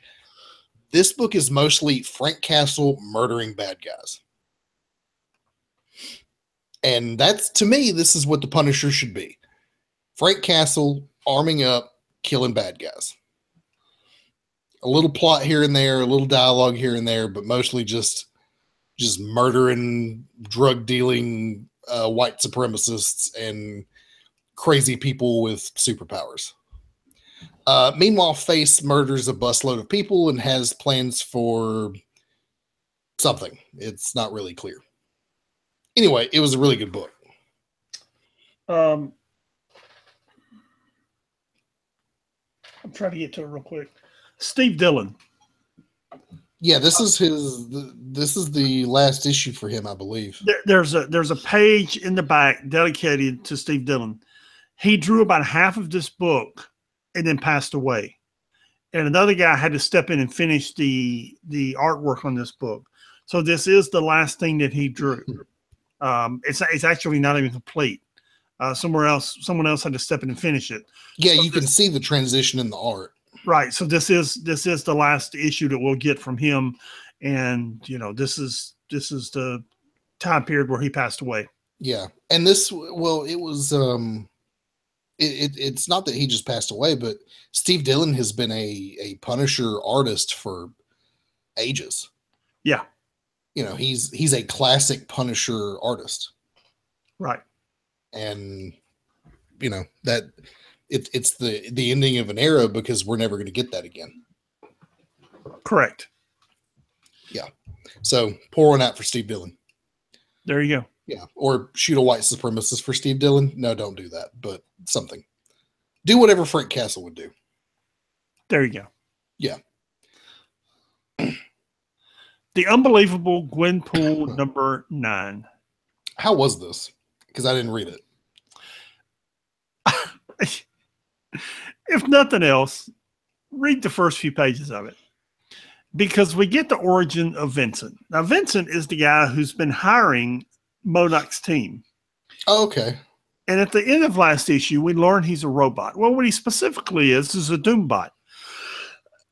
And he's a Doombot that was created several years ago when Dr. Doom was fighting the Squirrel Girl from the future. Remember in Squirrel Girl #5? Yeah. That's when he was created. So we flash back to those. We flash back to those panels and we see the old Squirrel Girl fighting Dr. Doom while Vincent is being created and becoming sentient and then runs from the room. By the way, she pops up more often than you think she does. Old lady Squirrel Girl. Yeah. She'll pop up in the background of books occasionally. So anyway, but it's really a cool little tie-in.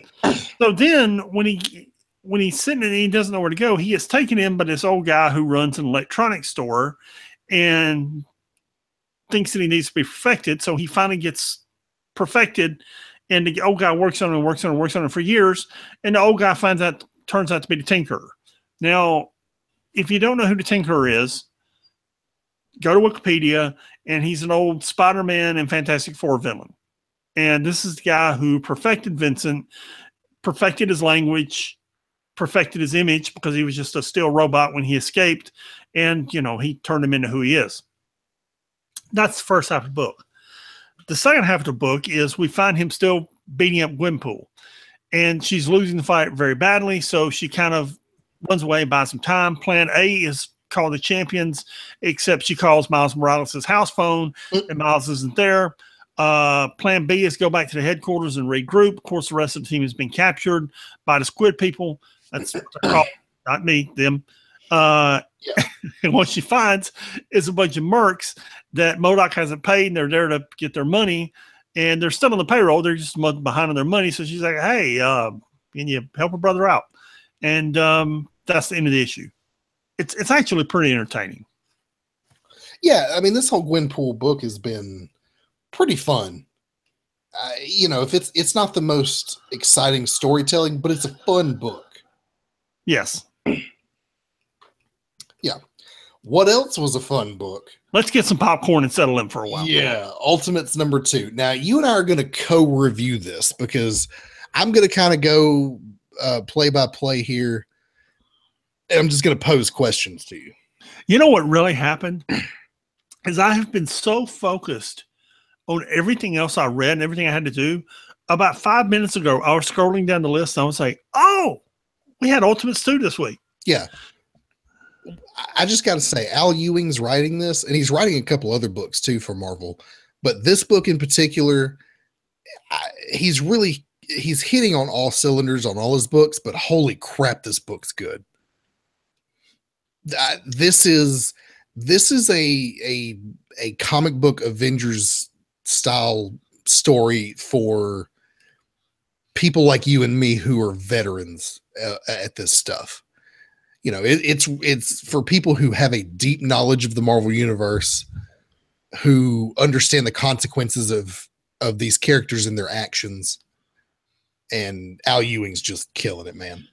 The Punisher isn't for children because it's graphic. This Ultimate Books isn't for children because it's high-minded. It's high-minded, and I don't think they can understand it. Right. So we start out with what's his name? Blue Marvel. Thank you. Adam Brashear. Drinking cocoa and talking about growing up during the Great Depression while watching it snow in space. And they're watching from the world ship of Galactus, who, if you haven't been paying attention to the series, they all work for Galactus now. Yes.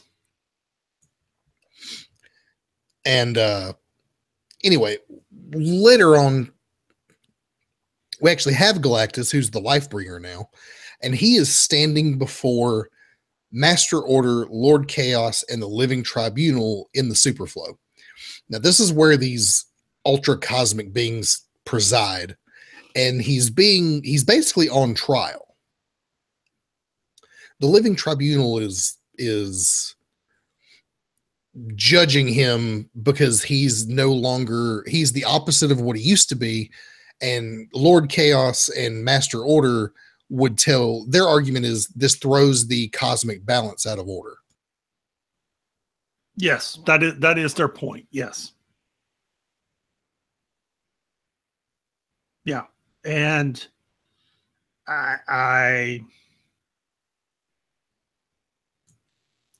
Galactus's point is that it's a new universe and it's a new order. Right.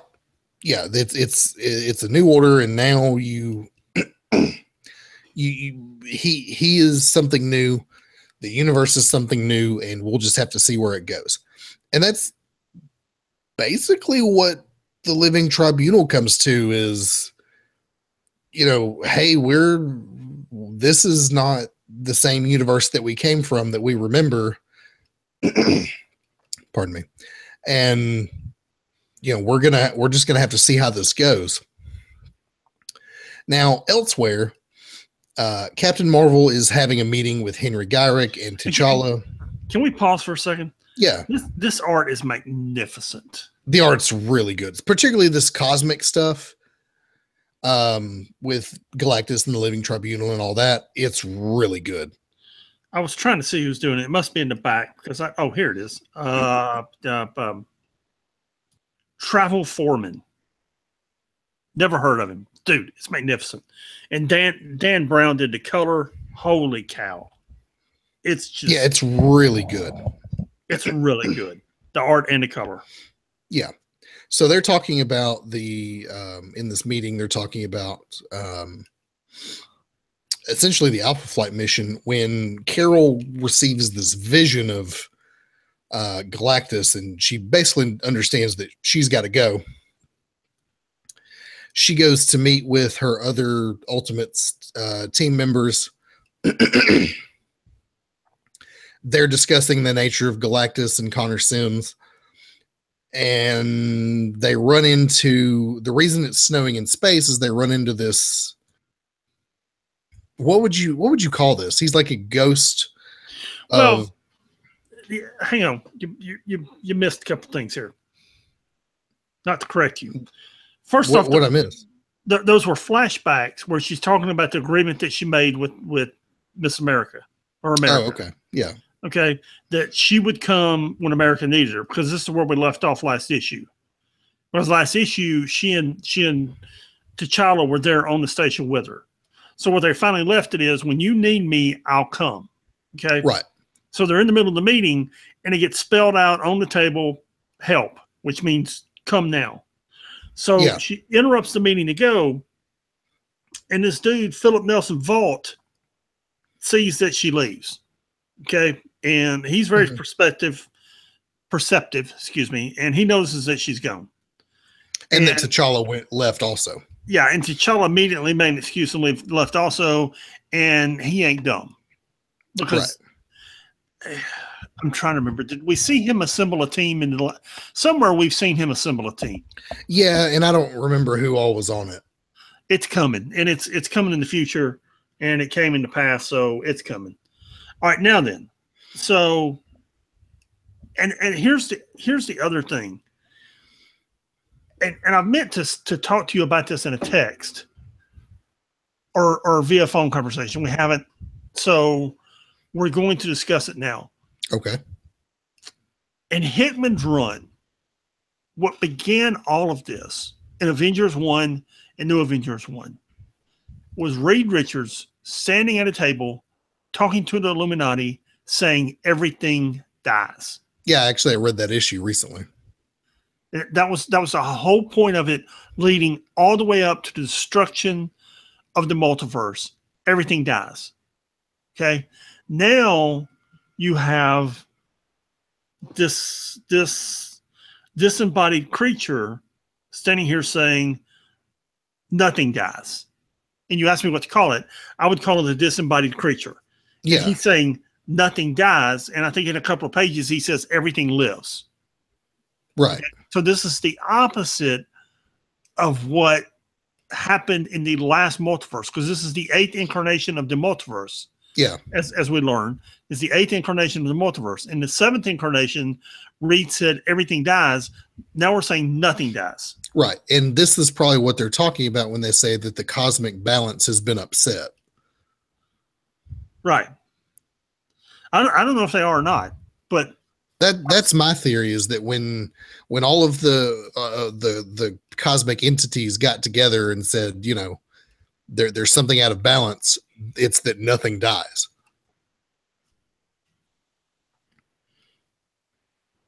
I don't know. That's just a theory. I don't know where this is going. I really don't know. Anyway, they try to contain this spirit of another cosmic entity from another universe. Blue Marvel's able to hold it. But he tells a story about who he used to be as a shaper of worlds, and it was in I guess it was the 6th incarnation of the universe, maybe even the 7th, but how he died and became what he is now. And he says he saw what lay beyond and saw the others, and I'm not really sure what he's talking about, which is what I texted you about that day. I'm not really sure It's all real cryptic, so I guess I get the idea that you're not supposed to know what he's talking about. That's the whole mystery. Yeah, dude, I'm going to read it. Through my own herald, Golden Glorian, and through the dreams of Norin Rad and Dawn Greenwood. What? Yeah. I mean, because remember, they never died with the Seventh Universe. Okay, you didn't read those Silver Surfer books, did you? Yeah, they just went through a doorway provided by, was it Loki? No, they and Loki were in the same place, but Loki didn't provide the doorway. Somehow they were just there in a white room that looks a lot like this, actually. Yeah. But he goes on to say that I had acted without faith in the wheel of time that turns to turn again. Eternity was reborn. The seventh omniverse became the eighth, and I died. Yeah.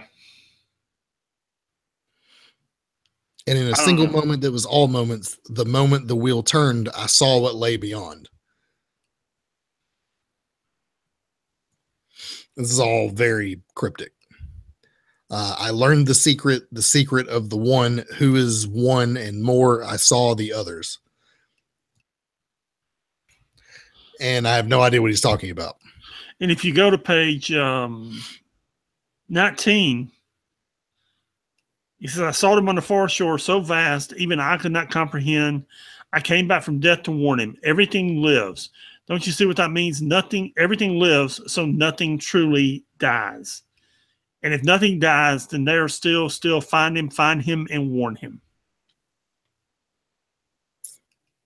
Yeah, and Blue Marvel says that the message isn't for us. It's for Galactus. It's for Galactus, yeah. And then we go back to Galactus and his herald, Connor Sims. Eternity, or not eternity, the living tribunal has judged him. He says, I have heard the arguments as presented. I judge them irrelevant. Proceed as you are. And that really pisses off Master Order and Lord Chaos. They're all about, the balance of the cosmos, and the living tribunal says a new balance. It's a new cosmos. It's a new balance. What was is over. What will be is yet to become. Until more is known, I can set no precedent. The powers will form and fall as they will.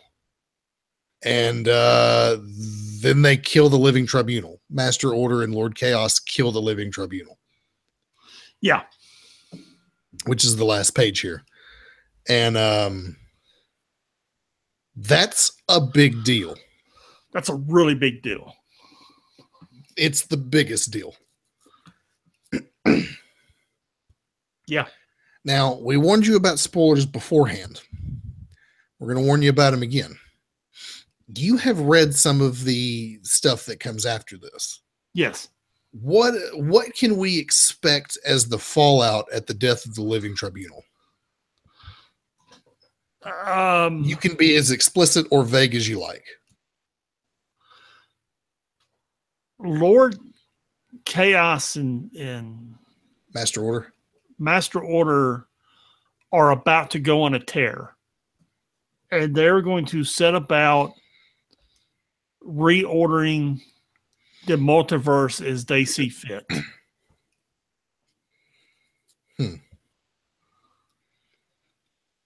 Okay. Would you like me to be more specific? No, we can talk about it off air, but they're about to go on a rampage. Yeah.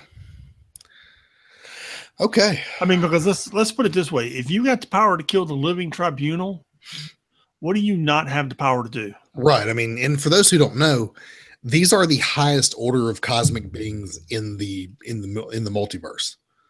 You don't get any higher than the living tribunal and eternity and all these different beings. So if you can kill what is essentially God,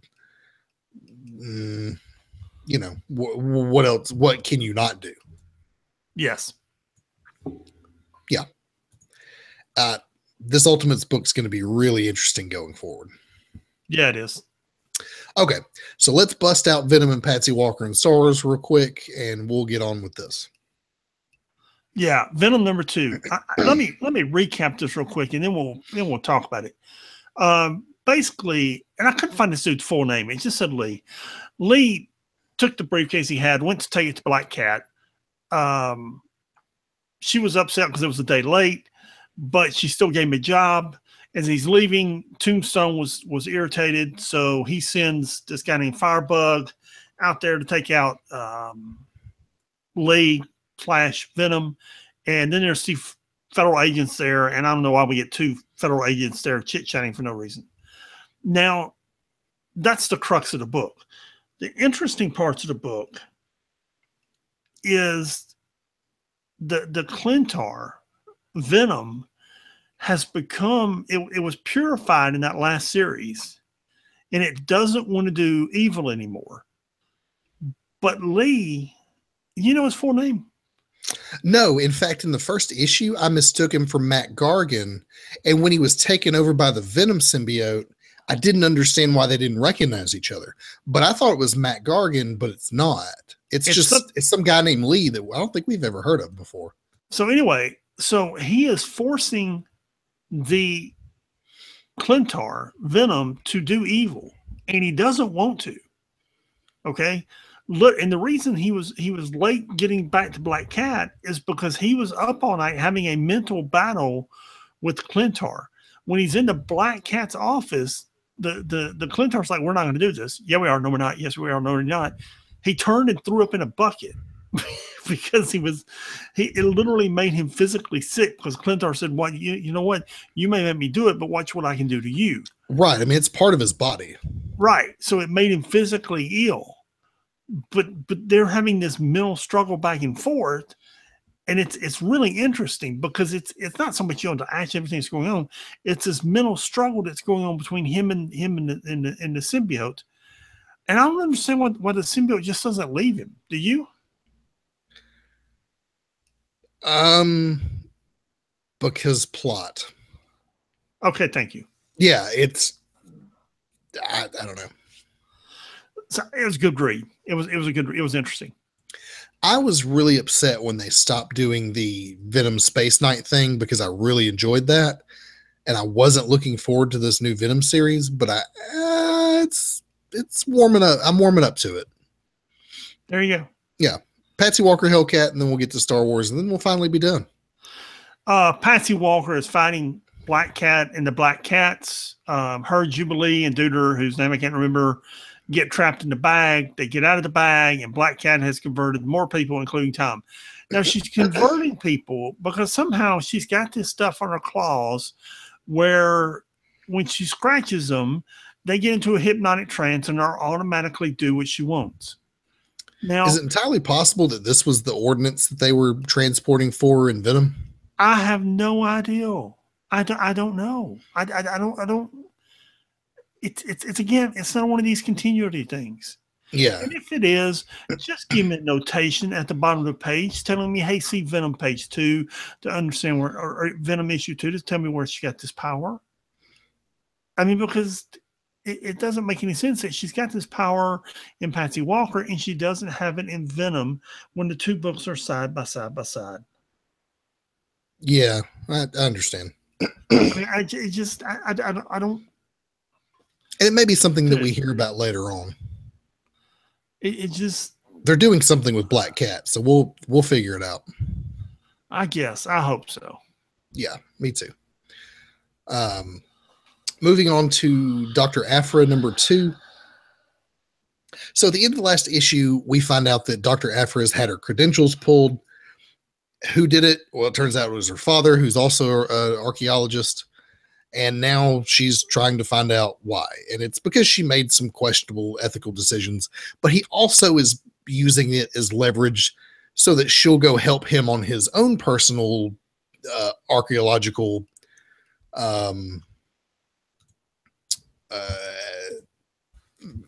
mission,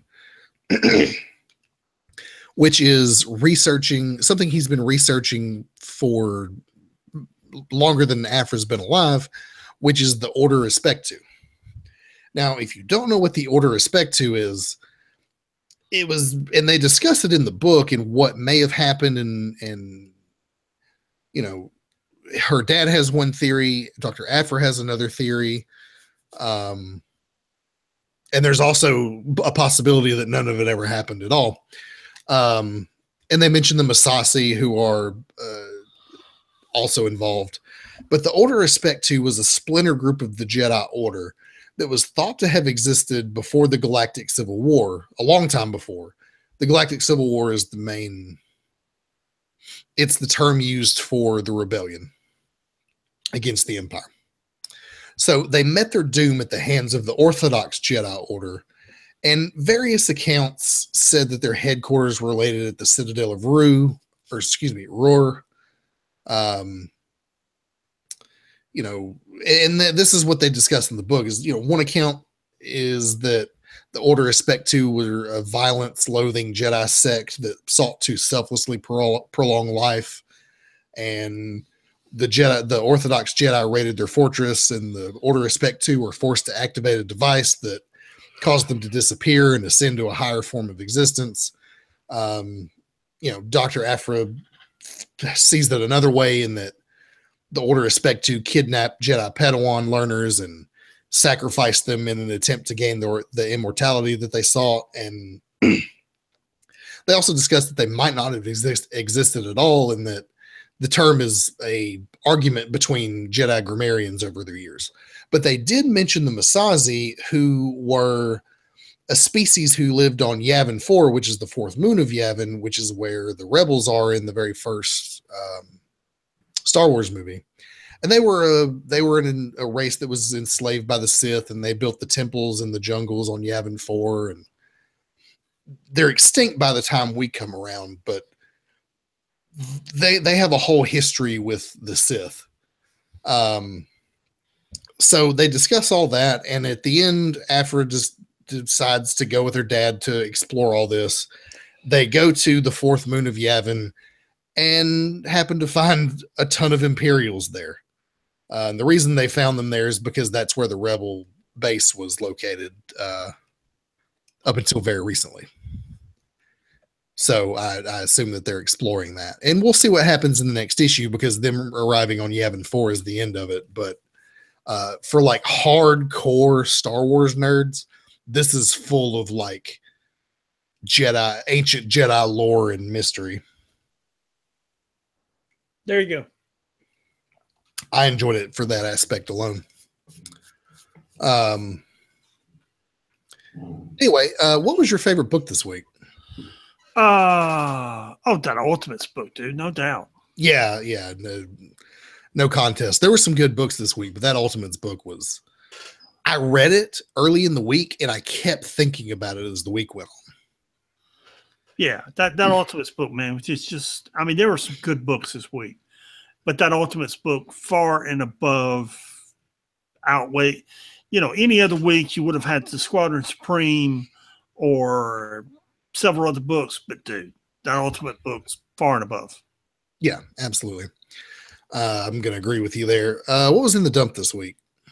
The Cable series from the 90s, which was the first Cable series, and some more of that Guardian series. It was that Mark Silvestri started. I think it might have been a couple of the Mark Silvestri issues, and then whoever took over for him after him. I think they're just trying to clean up some stuff from the 90s, man. Yeah, they're plugging holes. Yeah. Yep. I kind of thought we'd see more Spider-Man stuff this time, since they're doing the movie soon, but you've already got a bunch of the Spider-Man stuff there, so it may just be an issue of they don't really need to plug those holes. I don't understand why there's still so few Peter Parker issues there, but Amazing's full, Spider-Man's full. If you go to Web of Spider-Man and Peter Parker, the Spectacular Spider-Man, there's still a lot of holes I wish they'd fill, but they haven't, so they'll get to it. Anyway, no classic read this week because we've had a ton to discuss and you guys have a ton to read if you haven't read it. So nothing this week. Plus, we talked about a bunch of stuff in What's Next, which you should also go listen to. It's Spider-Man themed this week because of the movie. So go see the movie, go read some cool Spider-Man books, and come back to us next week. If you want to get in touch with us, you can email us at 6monthsbehind@gmail.com. Please also visit our website, www.6monthsbehind.com. And Pat, do you have any wisdom for our true believers before we go? Yes, maybe. Kinda. You know, if I could get that screen up, I do. Holy cow. In my defense, I was left unsupervised. Don't even know what you did, but you were left unsupervised. There you go. Cool. Well, we'll see you guys next week. Peace.